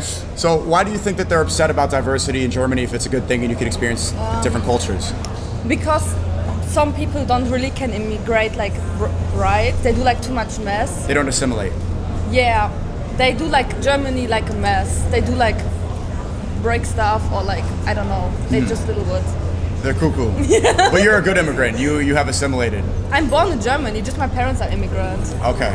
Yeah, so you've assimilated. I understand.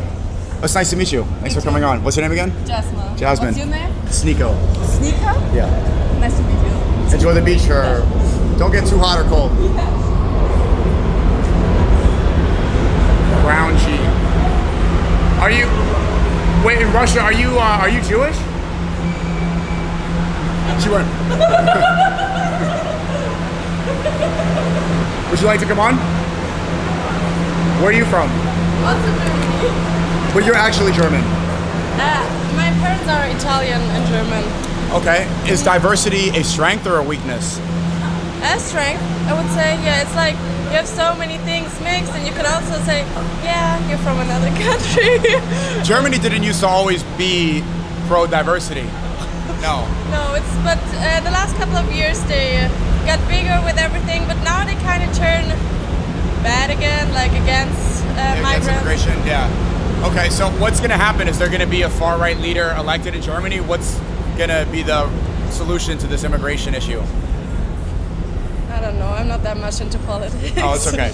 Well, do you think Germany's changing, or do you think people are getting along well that come from different places? I think they get along. I think they get this at some point. I think now they're just like all stressed because of the war between Russia and Ukraine. Mm-hmm. Like a lot of Ukraine people came to Germany, and then everybody was complaining why they were treated better than Germans, and yeah. But I think it's just this time right now, a hard time. But I think they will get this. Does Germany have strong power, or no? You don't really talk about politics. Okay. Well, what's your perception of New York City? Because it's far more diverse and multicultural than Oh, Germany. I love it here. It's so much fun. What do you the love about people are so open. You know, they're like, they don't look strange at you like some people do, but they're like, they vibe with you. They're nice. They always like, hey, how are you? Even when you buy something, they're just so nice. I like that. Yeah. I went to Berlin, and besides the nightclubs, everybody's very cold. It's goth, and people don't want to interact. There's a sense of like a looming cloud over everything. Yeah, I mean, it depends. Like, I think that in Germany you can make better connections because I think Germans rather talk to you when you're like from another country. They're like more interested in you, and here it's just like normal when you're from another country, you know. But yeah, they're not really the nicest People, yeah. So would you prefer to live in a multicultural place or a place where everybody looks like you?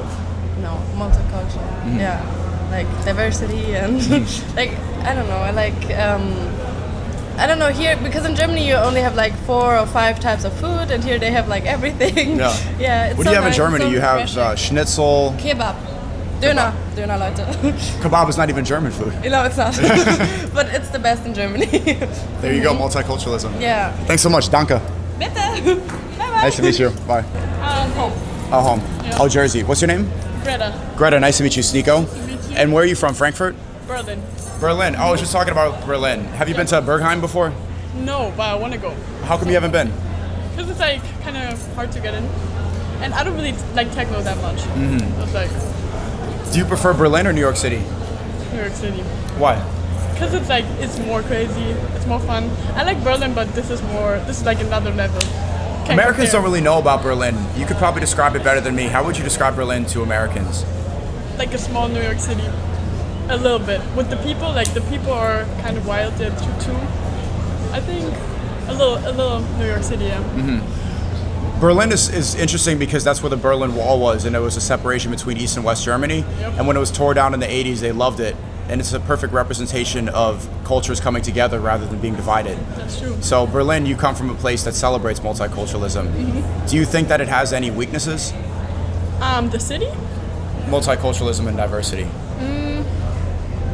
I don't think they're weaknesses. I think it should be stronger, like in today's society, with like everything that's happening. But I think Berlin is a good example of how it can be, like people from all different like cultures living together. Coming together. I think that's yeah. What does it mean to be German? That's a good question. I don't think I have a good answer to that. That's it. I'm just German. I'm just here. What does it mean to be American? Everybody knows Americans. I don't know. They're like, everybody knows about Americans. They're just like, they're, We're the center of the world. huh? We're the center of the world. Yeah, kind of. Would you move here? I mean, we live in Jersey right now, but I want to stay. But we're leaving. You're going back home? Yeah. Why? I mean, I want to stay here. Okay. And we have to leave in September to go home. What's your favorite part about New York? Probably the people. They're friendly? I mean, How would you describe the people of New York to the Germans back home? crazy. Can be rude, but they're open. So I love New Yorkers. Nice to meet you.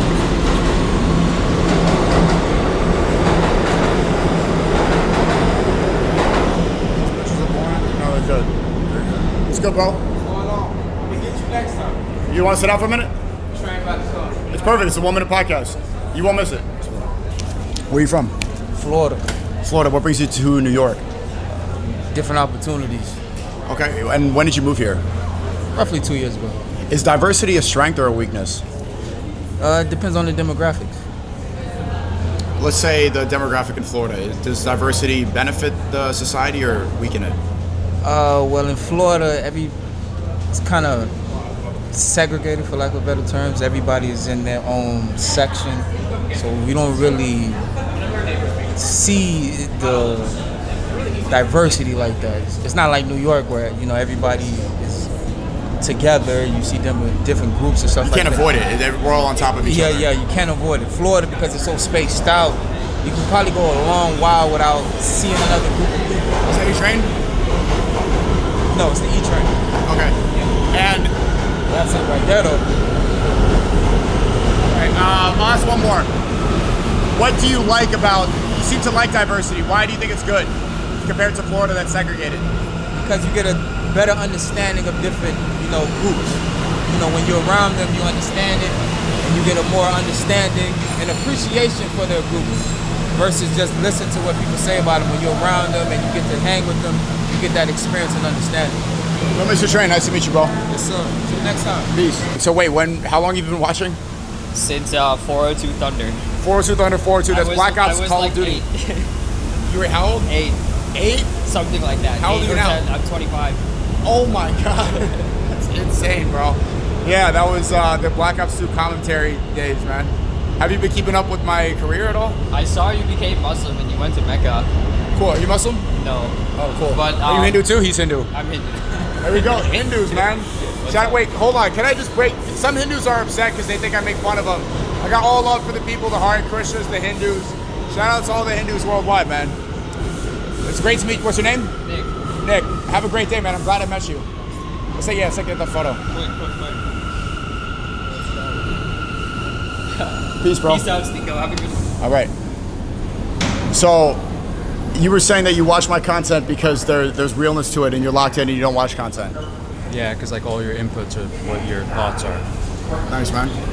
Is diversity our strength or a weakness? Well, too much of it, you don't know what you are. You're just like gray. For sure. Are we at that point in New York? My POV is so curated that I make it so that it's not, but if you go out in the streets, like, yeah. What is the ideal situation? How much diversity is good? That's not for me or you to decide. I don't know. Okay. For me, honestly, like, I like a little less diversity, just because I like a little bit, I like my South Asians. I know where my wife's gonna be, all that stuff. But you want a Hindu wife? It doesn't have to be Hindu, but South Asian probably. Okay, well, why South Asian? Because I grew up in those kind of social circles. I know what I want. How would you describe South Asian culture? What is it? Super familial, family driven. Everything's about the family. Everything. What about Hindu culture? Hindu culture? Yeah. I don't know. Because Hindus, I meet a lot of Hindus, are great people. And I don't know if you've seen this consensus online, and maybe this is only online, but they say like Hindus are, or maybe Indians or South Asians specifically, are in a PR crisis because of social media, because, the rise of phones. Have you seen any of this? The rise of who? Rise of the social media and phones being able to capture things. So you're saying there's a lot of like bad stuff happening? I don't think so, but I see South Asians talk about that there's a new negative perception because, they see the cultural differences in South Asia compared to the West. Okay, are you talking about like the guys cooking with their feet out? Yes, yeah. Oh, that's like different than religion though. Yeah, that's what I'm saying. Culture. I'm saying not just Hinduism, but South Asian culture. That was like 2023, 2024. It was on the algorithm of like, look at these dirty, smelly Indians cleaning with their... You smell great. I'm sure I smell fine. So, yeah, you smell but we love a good story. Yeah. But so do you think that's propaganda? What do people get wrong about Hindus or South Asians? What do people get wrong about Hindus? The smelly part, I guess. Yeah. But like Zoran and like whatever's happening in 2026, deadass is helping the reputation of like brown people and like cultural diversity. Yeah, so you were talking when changing the battery about like the brown takeover. What does that mean? Well, I'm just like, I have my own business and it's like very fueled by like my personal ethnic group. And I just know a lot of people that are also doing that are growing very well. Because we're starting to invest in each other rather than be like crabs in a barrel. I think there's far more good than negative, and it's good to focus on that more. Because people like you creating businesses, doing things, that's the vast majority. And the negative perception, a lot of it just seems to be fear-mongering, don't you think? Oh, definitely. But we need a little bit of fear-mongering sometimes to light a fire under our ass, right? Yeah. Hey, it's great to meet you, bro. Likewise. Peace. What's your name again? Raj. Raj. Nice to meet you. Can I take a quick selfie? Yeah, sure. Thank you. All right. Peace, bro. Have a good one, man.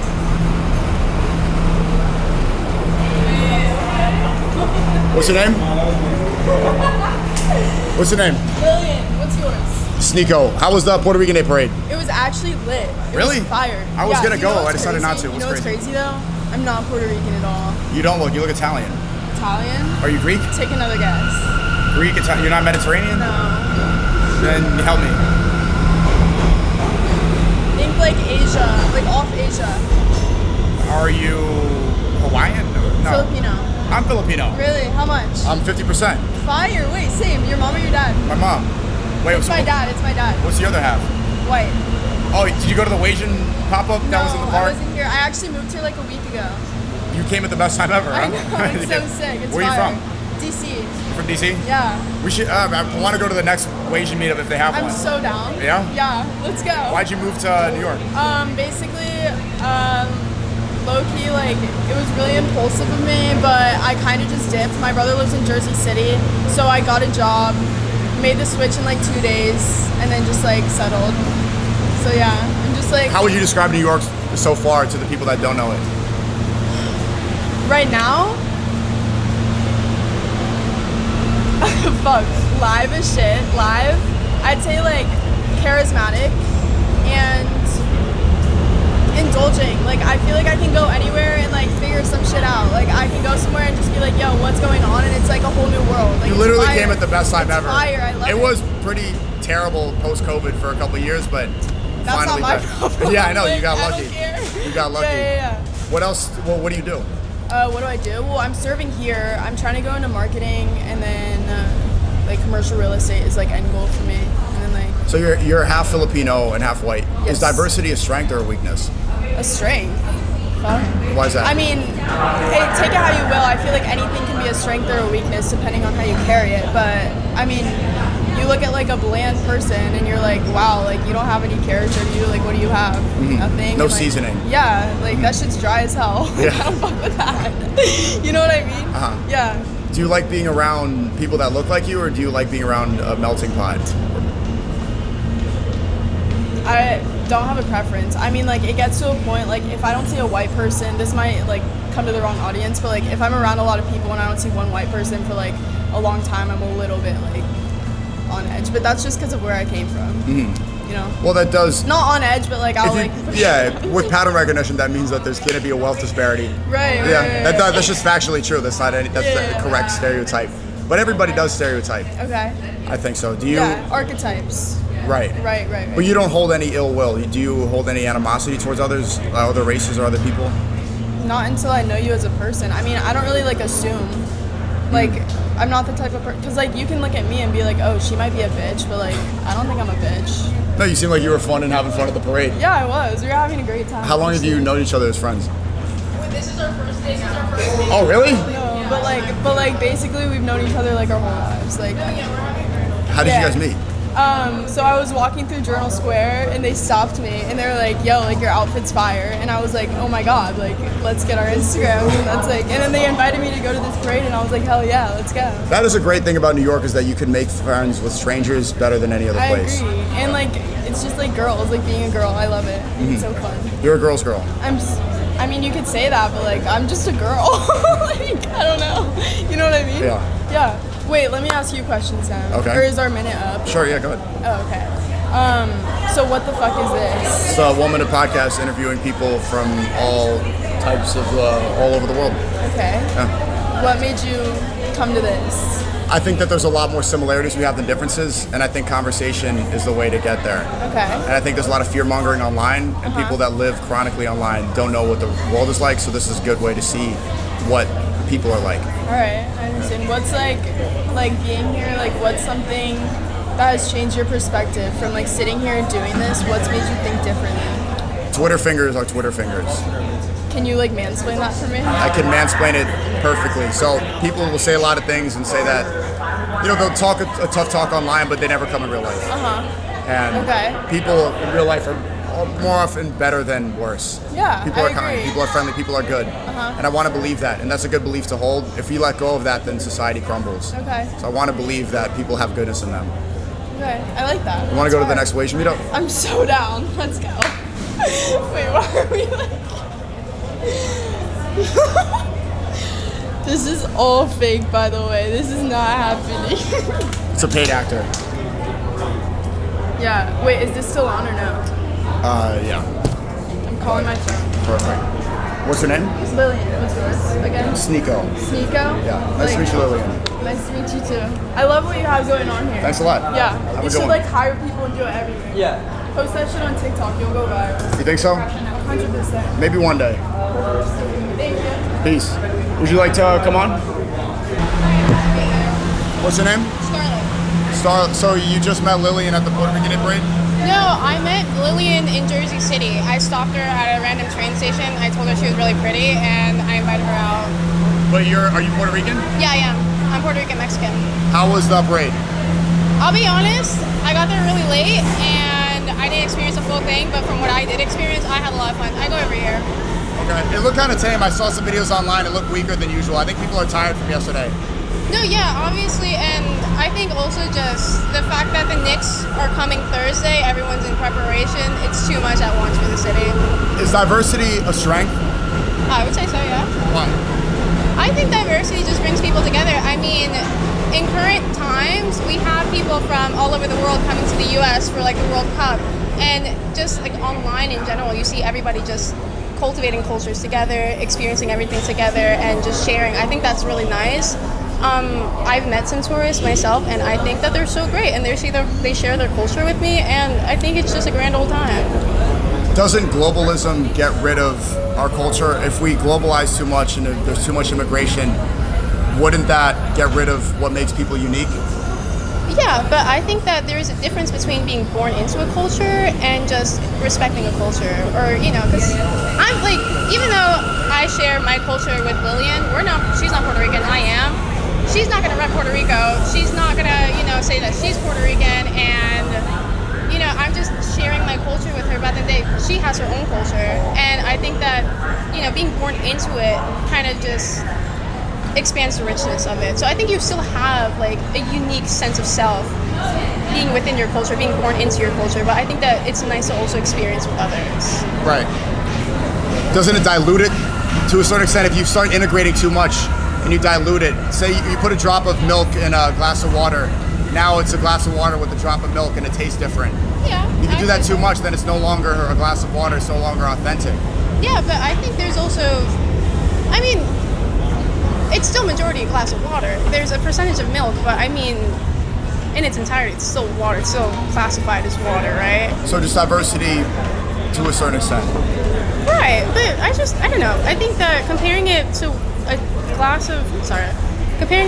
drop of milk in a glass of water doesn't do it justice. I think that, there's connection between people. There's not genuine connection between water and milk. I could find something to connect with you about, and we'll share that experience. I'll go on with my day, you'll go on with yours, but we still share that connection. I think that it's really great to share cultures while still keeping your unique sense of self.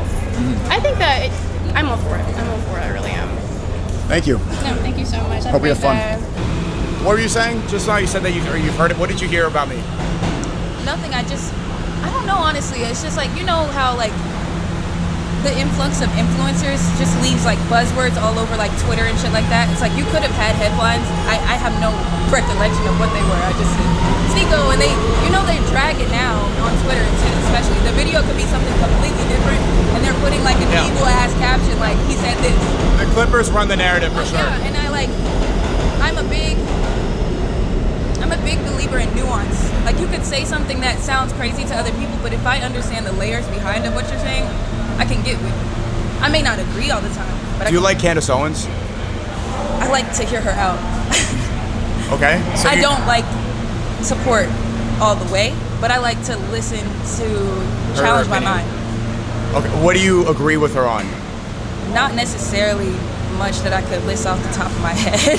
Okay. But I just like to hear somebody's mind and their gears and how they get to the points that they reach and how people blow it up and overreact over something that they She wore a White Lives Matter shirt in 2022 with Ye. Yeah. What did you think about that? Because it's interesting. I understand Kanye. I'm not gonna say I understand Kanye, but I was a big fan at some point, so I literally watch Drink Champs interviews all the time, just on an analytical level.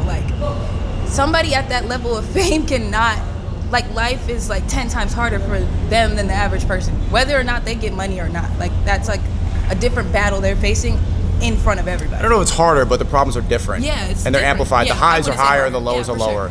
But, okay. yeah, Why'd you stop being a Ye fan? I didn't. It's just I'm not as hardcore as it was, because I just I don't like to put too much energy into that, and then I don't have the time anymore to like care that much.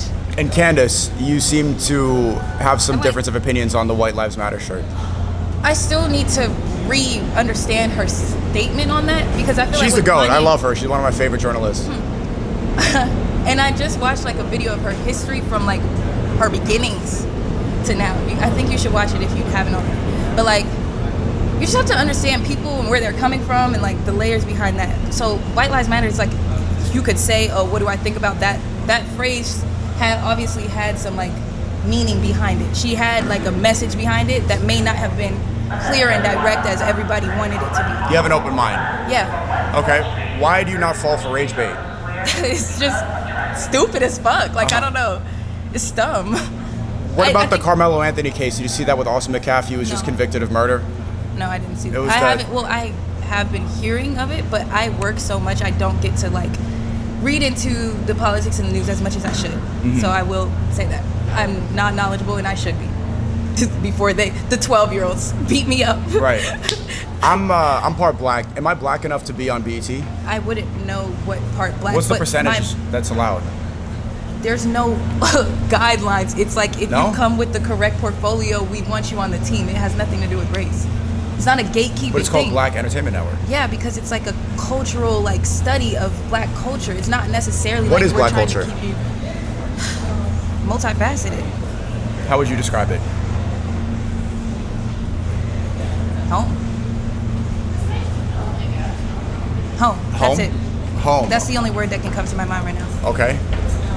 When you look at somebody you resonate with, then that's like that feeling. It's like they understand me. It doesn't matter what facet of like or category it is. That's just like how I feel. I don't know how to explain it better than that. It's a hard feeling when it. Who's an example has so of many an layers. artist that represents black culture? Anybody. Anybody. Who is making music 6ix9ine. with them. Anybody who I don't know what his like. Lil Pump. I never listened to him, so I wouldn't know. It's like, but, Eminem. like, here's the thing. It's like you're saying like these things like and putting them in these boxes, I guess. And it's like it's all nuanced. Like it's all up to whoever is like deciding that. Like we can. Well, I'm asking your opinion. I don't think there are rules on anything. I think people can say whatever and believe whatever, and it's like none of this shit is real, anyways. But like, I don't know. Okay. Nice to meet you. Nice to meet you. Sorry I was yapping. That's okay. No. That's the whole point. This is a podcast. Okay, It is a I yap. like talking about stuff like that. I hope you understand the type of person I am. From that Yeah, conversation. somewhat. Yeah, no, I don't understand myself either. Were you going to the park? No, I was late to a dinner, honestly, but I was like, I don't know what this is, but I want to do it. What's your name? Luigi. Luigi Mangione? Not that one. Where Far you from from? that one. Brazilian. But I live here. You see that game? It was a 1-1. Say it again? Brazil. Yes, exactly. Yes. 1-1 against Morocco. Yeah, it's better than a 1-0. Yeah, you could have played a little bit better. I sure agree. But I'm the one Brazilian who doesn't really care about soccer. Oh, really? So I was there, probably one, maybe two in the world. So I'm one of them. But I was there with my friends yesterday just for the fun. When did you move to New York? 18 years ago. Is diversity a strength or a weakness? Say it again? Is diversity a strength or a weakness? I think it has strengthened. I mean, there's definitely way more and more people from all over the place. So I would say it has strengthened. Is it, at its best all the time? Of course not. When is it bad? When does diversity go too far? No, I don't think diversity goes too far. I think it just hasn't gone far enough yet. Oh, really? Yeah. So you want complete globalization? I wouldn't say globalization, but a welcoming place for everybody. Is New York and America's not a welcome place for everybody? I wouldn't say that. It feels like you're switching everything I'm saying a little bit. Well, you're saying that we need more diversity, and you're saying that diversity is supposed to... I feel like there's room for more. Okay, well, how could there be more? Like, how do we include more? And how about this? Where are the roadblocks when it comes to multiculturalism? What is stopping diversity from happening the way you want? I wouldn't say necessarily. It's not like there's a way I want first of diversity, and second, I don't think I have the answer for that. Okay. Do you think billionaires should be allowed to be billionaires?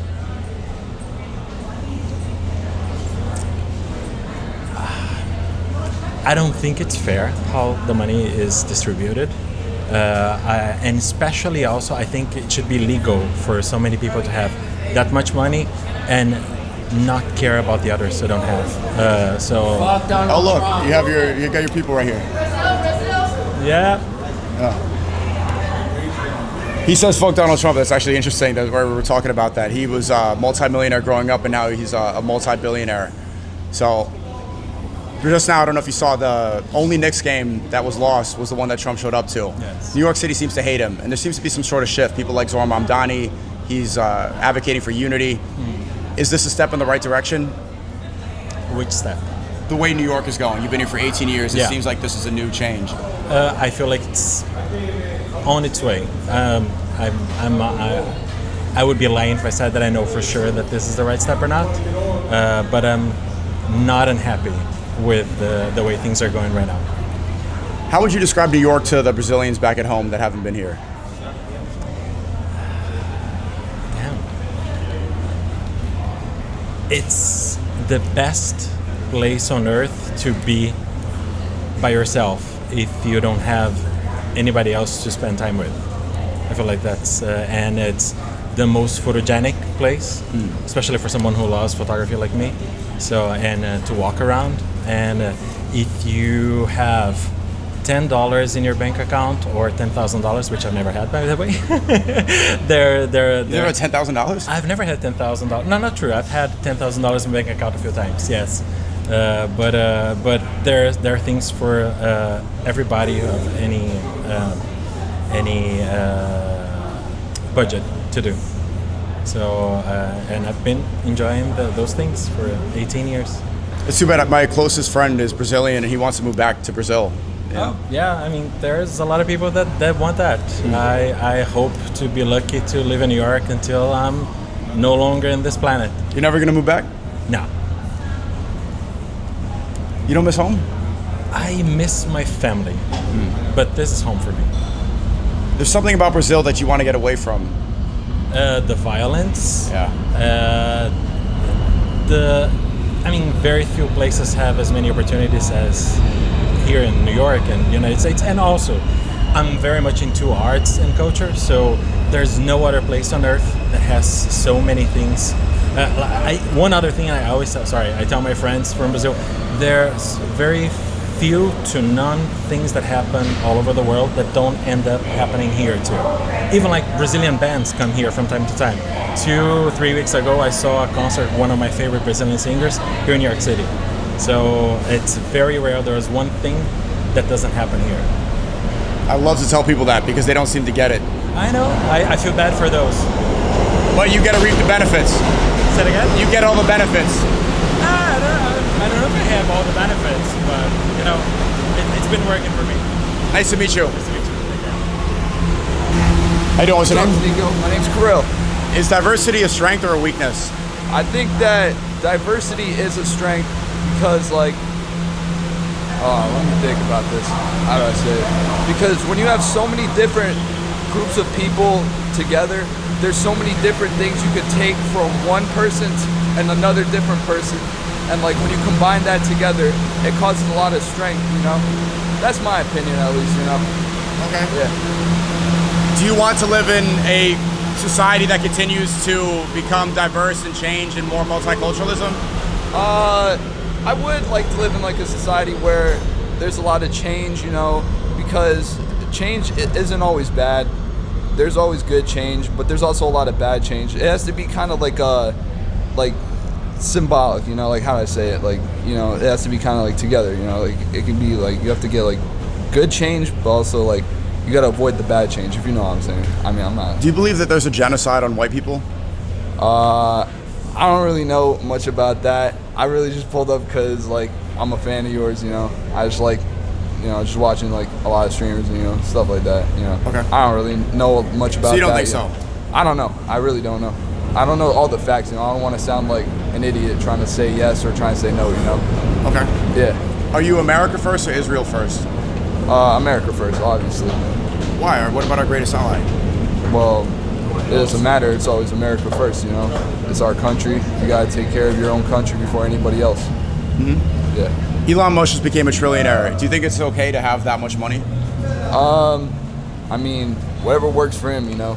Like, if he makes that money, he makes that money, I guess, you know. Good for him. I don't really Nice to know. meet you, bro. Nice to meet you, Peace. bro. Thank you. Is diversity a strength or a weakness? I don't think it's like an absolute either, but I would lean towards it like being a strength. Like, for example, you go here in New York, like, you know, there's a bunch of cultures, and I think they assimilate like pretty well. Like, you can get like Chinese food, Japanese food, and yeah, I think it's cool just like meeting people of different cultures. Do you think that it's also responsible for more crime? Countries that have more of a homogenous society tend to have very low crime, like Malaysia, Japan, when it's mostly just one specific ethnic group. Yeah. In New York, we have crime here. You know, it has been lowered under Mamdani's rule, but then you also see crazy stuff like buses on fire in Times Square. Yeah, well, I mean, look at the GDP of those countries, look at the GDP of New York, right? Like, the biggest cities are in America, and I think diversity plays a big part of that. Like, immigrants are like a really big net positive on the economy. I mean, because like, if you just have like a homogeneous, I don't know the pronunciation. Which one is it? Is it homogeneous or homogeneous? Homogeneous. Okay, if you have like a homogeneous society, it's just like... You're a homogeneous? Okay. All right, that was funny. But like, I feel like the cap is much higher when you have like a diverse society, because you can import like talent from all over the world. So I think that's what makes it's like America like really cool. And that's why like name a single tech company outside of America, you can, right? Like Elon Musk became a trillionaire like very recently. So yeah. That's what people don't realize, that when you have the higher highs, you're also gonna have lower lows. That is true. Yeah. You're gonna have craziness and homeless people if you have innovation, technology, ambition. It goes hand in hand. I mean, well, there's obviously like, you know, pros and cons to everything, but I'm a really big believer in like American excellence, and I don't want to say that comes at a cost, because like it sounds a little bit inhumane, but yeah, I mean, like America, like we're kind of the leaders and the protectors of the free world, right? So if we like do something like shutting off immigration, I don't know if that would be a good thing. Nice to meet you, bro. Thanks for coming on. I was a big fan of the Project X videos. I thought they were really cool. Yeah, I'm gonna bring back Project Z soon. Okay, nice. My favorite one was Never Kill Yourself. Where you outside the vessel is really good art. Thanks, man. Okay, I can take a picture with you. Yeah. No, I can talk to you before I got it. Yeah, sure. Boy, stay serious, man. I can stay solid. What's your name? Milo. Is diversity our strength? Real quick, I say something before I answer the question. Did you go to Philip Elementary School, middle school in New Haven? That's funny. I've just heard from like other people. I'm from New Haven, and I went to Worthington Hooker like right down the road. So it's just funny. I didn't know if it was a rumor or true, so I thought I'd ask you. Yeah. But is diversity a weakness or strength? I think that it depends. Like the context. I think diversity can be a strength where you get different perspectives from different people. And do you believe there's a genocide on white people? No. Some people say that, there seems to be some ideas reported online that there is one. Yeah, I mean, I haven't really done any deep dive on a genocide on white people. From when I talk to people who are more educated than myself, that's not really a common belief with those people. Why do you think the white birth rate is declining? What is that? Why do you think the white birth rate is declining? I don't know. I have no idea. I've done zero research on the white birth rate. So do you like, what's your favorite part about multiculturalism in New York City? Love the food. Love trying different food. Tacos? All sorts of food, yeah. I'm very into just, learning about people who live different lifestyles, different side of the world. I think New York is a cool place to get educated on, different styles of life, and sort of learning that some people are, may seem very different on the outside, but a lot of the stuff they do just seems different on the outside rather than actually feels different. It's just their version of similar things. Did you chip out last night when the Knicks won and break a school bus and light it on fire? No, I did not. I did not do that. Looks pretty fun to do. Not really I don't really see any gain in doing that. I was already pretty sweaty and shit and tired. But yeah, it was fun to watch. It's inevitable, I think, that it was gonna happen. But yeah, go Knicks. So thanks for coming on. Yeah, Appreciate it. Nice to meet you. Can you try to keep it? Chat, the last couple interviews, I was like, oh, remember this guy? Remember him? How was the parade? Hey, can I talk to you? Okay, I see. He's been on the show like 5 times. Oh my god! And it's the Puerto Rican Day Parade. SNEAKO's patient, bro. The last like 6 were just straight up. Hey, would you like to be on the 1 Minute Podcast? Would you like to be on the 1 Minute Podcast? It's just it's a 1 Minute Podcast. Are you sure? Next time, don't point the camera because she's gonna get scared away. She doesn't want to know that the camera's on her. Huh? Yeah. Like she would have came on, but then when she saw the camera, she got self-conscious. You leaving? Yeah. Where are you going? I was just here for the game. Hey, what? I was just here for the game. Where are you from? North Carolina. Oh, it's nice to meet you. Assalamu alaikum. Is diversity a strength or a weakness? Strength. Why? General question, I don't know how to answer. Well, multiculturalism can sometimes dilute what is indigenous to the land. You know, sometimes, like for example, Israel and Palestine, that's an example of fake diversity in a way. It is ethnic cleansing. But when a lot of people come into one place together, it can dilute what was original. So what's your take? I think diversity is inevitable. And I like multiculturalism just based off my ethnic makeup. I'm an example of diversity, multiculturalism. And I think we need more unity in this. We have more similarities and differences. And people that are too tribalistic, I think it separates people into groups that make us easier to control. I agree with that. Yeah. Do you like Zohar Mamdani? Yeah, I do. What's your favorite thing about him? I like I get like the whole social democrat thing is like kind of, not everyone agrees with it, but I think the things that he's putting in place is like beneficial to everybody. So it's kind of what I like. We should get a Muslim emperor. If a Muslim mayor is doing this well, it's time for a Muslim emperor of the United States. I mean, I wish he was like born here. Yeah, too bad, because he's the most popular politician. Look how quickly a socialist Muslim has taken over. I heard Fox stopped like doing segments on him because it's just making it more popular. Because everyone's agreeing, like they like what's happening to the city. Kind of. Yeah. Assalamu alaikum. It's great to have you on. Did you watch the Morocco game? I did. Okay. I did. I went to a watch party. Oh, nice. You're Moroccan? Yeah. You played well. Yeah. And I like to go, Sir. That was fun. Bye. Into the Puerto Rican Day Parade. I think it's over now. Yeah, the parade's over, but there's gonna be after parties. Okay, yeah. Have you been before? A couple times. Okay. Who are you meeting? The Puerto Ricans or just people hanging out? We all black, Okay. but we support Nice. Is diversity a strength or a weakness? a bigger strength. Why is that? Because why would you just want to be one thing? Would you date somebody that's not black? Of course. Okay. Yeah. Would you date a white man? I might, like, maybe like in the future. Like I'm not Sounds like you won't. discriminatory. I mean, I would have to see. Like I don't know. No white man ever approached me on my What's on my- off-putting about that? Slavery. It ended a long time ago. Yes, but some of them still have the same thoughts. Right. Okay. Well, most of them. Especially since Trump came in president, you know, they feel like they could open up more. Like racism always been open, but now they're way more open. You know. Who's an example of a good white guy? Matthew McConaughey. All right. Love him down. Okay, he's good. Another one.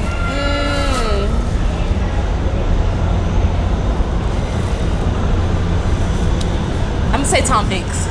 Tom Hanks. Tom Hanks. Oh, he's a bad one. Oh, that's bad? I know that you can. I'm not telling you what to believe. No, I believe you. Why was wrong? He's a pedophile, ain't he? Probably. Yeah. I'm gonna take him off. I don't deal with pedophilia. Yeah. Not a good one. Are you proud to be black? Oh, the proudest. What is black culture? Black culture, babe. It's hip hop. It's everything. It's down to the style that everybody has. The earrings, the jewelry. I don't know what else. Like food. I could go on and on. Food. Kool-Aid pineapples? Oh yeah. That big guy. Oh yeah, definitely. That big guy. I'll ask you one more. So, a lot of people, when they look at New York's under a microscope right now. They see the multiculturalism. They think that it's criminal. They see the burning buses after the Knicks game. What would you say to those people? How would you describe New York City and the good parts of diversity? Go Knicks.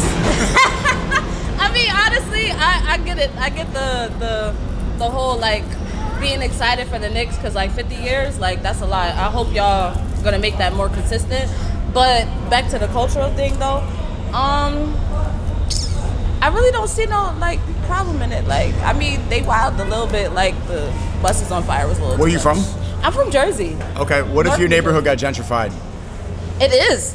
Newark, New Jersey is currently being gentrified Do you like it right or now. do you hate It makes it look better, but honestly, the fact of that they're trying to kick the black people out to make more white people come in, I don't like that. That's what I don't like about the. But isn't that diversity? I mean, I guess it's a little diversity. Yeah. I think I like diversity amongst like multicultural. Like You just don't like white people. No, I love them. I'm Irish, like way back. Oh, in the bloodline. Yeah, we're all black now, but you know, back in the black. Was Carmelo Anthony innocent? Definitely, I'm standing with him. I hope Kim K picks up his case, and I hope she wins. Did he stab Austin McCaff? Yeah. So how is he innocent? There's a thing called self-defense. Unfortunately, in my state, though, we don't have self-defense laws.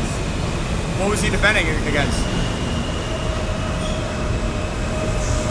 I'm gonna say himself. I really don't know. I wasn't there, but you know. Okay. Well, it's nice to meet you. Have fun at the parade. Thank you. Bye. Y'all got an incredible set. Follow me at Asia Baby on IG. Period. How you doing? Would you like to be in the 1 Minute Podcast? Would you like to be in the 1 Minute Podcast? What's your name? Where are you headed? Times Square. Why? Well, I live there for now. You live in Times Square? Just for now. It's not my place. What is it like living in Times Square? It's really hectic. Yeah. But it's fun. I don't know. It's fun. It must be loud all the time. Yeah, it was really loud last night. Did you celebrate? No, I don't watch football. Is that what the Knicks is? It's basketball. It's basketball? It's similar, both ball sports. But the city's very happy. First chip in 53 years. You don't care about sports. Okay. Did you see there was a burning bus in Times Square last night? Oh, how unpleasant. Yeah. Is diversity a strength or a weakness? Why would it not be of strength? You believe in, like, oh, you're like a neo-Nazi? No, obviously I'm a product of diversity. Like, Well, okay, what were you going to say? why would that make me a neo-Nazi asking that? You think diversity is a weakness. I just asked you if you think it's a strength or a weakness. You think it's debatable, so you must be. Yeah, it's a lot of people disagree. They like to maintain the way a culture was, but I'm of mixed descent and I live in New York City. I like diversity. I guess people have become kind of a bit more isolated now that we don't do. I mean, now that people aren't as like religious. Like when the majority of the country was Christian, it was more. Maybe there was more community. I guess you could say that. Would you date outside of your race? Yeah, Okay. but not outside of my like educational level. I would say. Okay. That doesn't work. You want to be on the same level of intellect. Yeah, if they're dumb, it's like quite uninteresting. Yeah, tried it once. Never again. What happened? Oh, we just broke up. He broke up with me actually. Why? Because I wasn't like very into women. Oh, so you're just not interested. Well, like I was in the beginning. What happened? Well, I got to know him. He got complacent or got ugly or stinky? What happened? No, he just was like. I just got to know him. I came to realize he wasn't very intelligent. That's why I brought this up. What was the dumbest thing he said? The thing about stupid like phrases is you don't really remember them. Like it was all very forgettable. Like whenever I was with him, it was I just- remember those moments, like when I could tell someone's intelligence level if they eat, chewing with their mouth open, or if they don't use utensils properly, or if they say words like irregardless instead of regardless, they say long, like big syllable words to sound smart. Those are signs of somebody who's low intelligence. Isn't irregardless like a accent thing though? No, irregardless is the same word as regardless, but people say it to try to sound smart because it's longer. It's literally, it's a synonym. I feel like it's like certain areas say it, or No. maybe you picked it up. Yeah. Do you remember any signs Signs of low intelligence? Oh. But a lot of like red pill ideology is toxic and evil because if you're gonna get a vasectomy to become a high value man, you're an idiot. Mm-hmm. So, yeah, there is an association, but all those people that purport it, they don't actually care about benefiting society. They just want to make money and fame. They don't. Woke people or the other The one? red pillars. I guess both. Broke people, you said? Well, yeah. Isn't that like I don't know the woke thing? Oh, no. Is because of. Well, those are two separate things. I think wokeism went too far. A couple of years ago was a little bit crazy. Like, you remember 10 years ago, right now it's Pride Month. Remember when every corporation had a rainbow flag as their logo? Yeah. And now I think it's relaxed a little bit and that's not as prevalent as it was before and forced down everybody's vision constantly. And so it's like people can do their thing and celebrate, but it's not as forced as it once was. But on the inverse, the red pillars who corrected it, they don't actually care about benefiting society. They purport a victim mentality and fear-mongering to gain an audience of people that are, they don't actually want to succeed or improve. They like to blame exterior factors that are unchangeable. Well, they're often trying to sell something. Exactly. A course or an idea or themselves or an image. I'm so curious about those courses. I'm like, what do they even like teach you on? I'm like, I'm starting to get to the point where I might need to buy it just To see how to be a high-value man? Yeah. Yeah, there's not really anything in there. But oh, you've bought some? No, I haven't bought it, but I know all the people. I was, but even at a documentary last year, I was in the Manosphere documentary. I'm like, this is all stupid. Like, all these people are dumb. But there's a close association. And also, the red pill, they realized that there was no more clout from there, so a lot of them did move to neo-Nazism. They did move to white supremacy. And racism is the root of all evil. Racism is horrible, for all people. Well, why do they move to racism? That's one thing I don't. It was an easier grift. It's because you need to have fear-mongering to create an audience of people that always want to blame something that won't change. So if people are saying that, the white demographics are being replaced, there's white genocide, then they can galvanize and create an us versus them mentality. When in fact, there is no white genocide. The birth rates are declining, but it's not bombing. It's not like specific targeted genocide. It's the problems of modernization and feminism and of the standards of living that have changed because the billionaire class wants to hoard all the wealth while we starve. So there's a lot of misconceptions. People think like neo-Nazi, but no, that's just not the case at all. I go to a really high tax bracket college, and I talked to one kid who was like going to be going to politics or something like that. He was super weird. He was this like Chinese international student, and his like family business was I guess like bra pads or something, but he owned like the factory for it. So they made so much money. And then I was like, oh, are you gonna go to we were talking about how messed up the US is with the wealth gap and all those things. So I was like, oh, are you gonna try and fix that when you go into politics? And then he was like, no, because it benefits me. Yeah. But yeah, they don't actually want to fix the problem. They want to benefit off of the problems by creating fear-mongering. Whenever Trump wants more popularity, he says something racist to galvanize the populist white movement. Say Somalis are disgusting, Mexicans are coming in and raping. That's how his ratings go up. It causes controversy. And then there's people that are unhappy, and then now they have a solution. Now they have somebody to blame. Yeah, the start of it for them often is like pessimism when they're a bit younger and they want to help the world, and then they start to believe they can't do anything for the world, and then they just go, and then they start hating. Yeah, and they're just like, okay, I'll just try and take what I can, basically. Mm-hmm. So it's purporting that ideology is wrong. Well, yeah, it's immoral. Yeah, clearly. I'm surprised you thought I'd be. I live in New York City. I wasn't actually sure. Yeah. What have you heard about my content or my ideas? I don't know. I think I saw some videos like years ago. I saw some of your early ones, and I was like, oh, this guy's cool. And then you got really weird, and I had seen ABBA and Preach quite a bit. You know them. Mm. Yeah. I've known ABBA for a lot of years. Yeah. Yeah, and Preach is Haitian too. I'm also Haitian. You are? Yeah, I'm half Haitian. Our The Haitian rebellion was crazy. I think that's like first the coolest nation that revolted against That's their like a slave masters. strong group. Yeah, 100%. what did, well, you know, I made mistakes. I platformed and I made a lot of careers, and I benefited a lot of the red pillars. And Well, those parasocial relationships are really unhealthy, so that was probably part of it. You were getting weird commentators, and then it's hard being a young man too. And then also there was like the man-hating thing that's a part of the wokeism. So then there was a lot of that. I mean, it was necessary to correct that. There were people going around here saying "kill all men," like men are trash constantly. That's the sort of type of woke really ideology weird. that's like that's as bad as a lot of the toxic red pill ideology. If these are both bad. Saying men are trash is like, no, we need men and women. We need people. People create people. We need to live together and coexist. We need to find peace and common ground. And so when woke people were saying this, I think the red pill is necessary to correct it. But also, don't get surprised when you hang out with snakes and they bite you.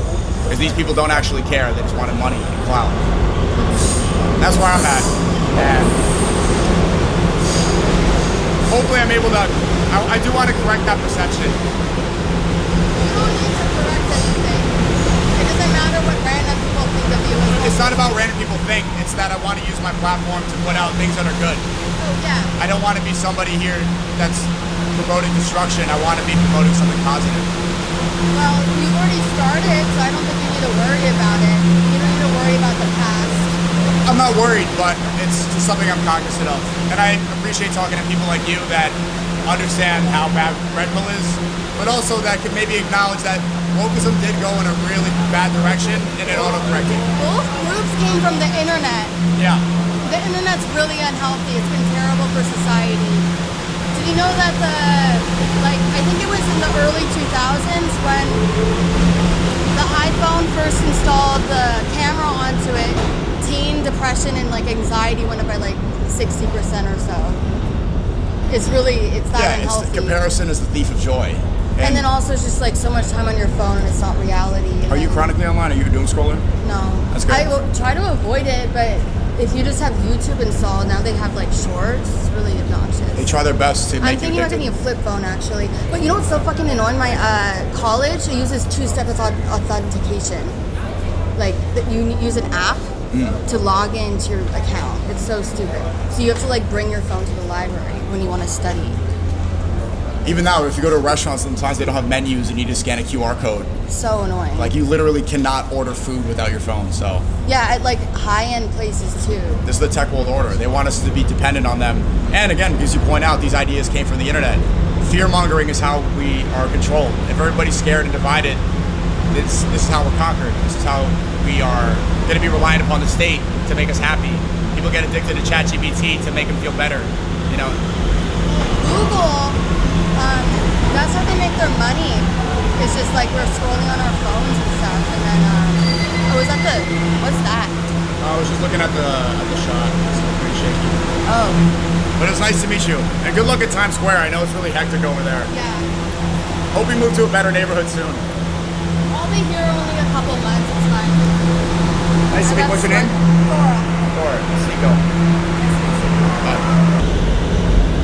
I always wanted to do one of these. What's your name? Roulette. Roulette? Like Russian roulette? Yeah, like the game. Okay, where are you from?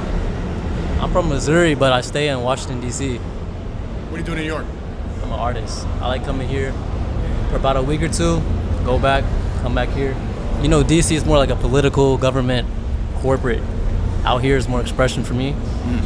I just love New York. New York is cool. DC's okay. It's not my favorite. It's not. There's a lot of. I think, first of all, DC is way too small. Out here is way bigger, more opportunity. Like I said, it's more expression, more creativity for me. Someone like me, free for all, basically. Is diversity what makes New York what it is?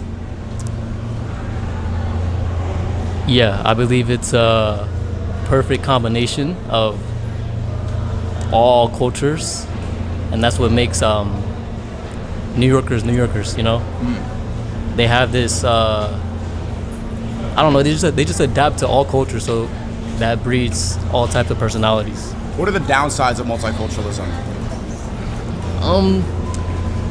Honestly, I can say I guess race mixing or culture mixing can be a negative, but it's also positive to it as well. Would you date outside of your race? I would. Have you? I have. What? What? Filipino? Nah, Vietnamese. Vietnamese? Yeah. How did I get that? That was really good. I look like No, you don't look like it, but you look like the guy that would date a Southeast Asian. Right now, my girl is Eritrean. Eritrean? Yeah. What's your background? What do you think, if you had to guess? Black and Spanish? No, just black. Just all black? Of what I know. Oh, okay. Yeah. Some of them said you look like Tupac.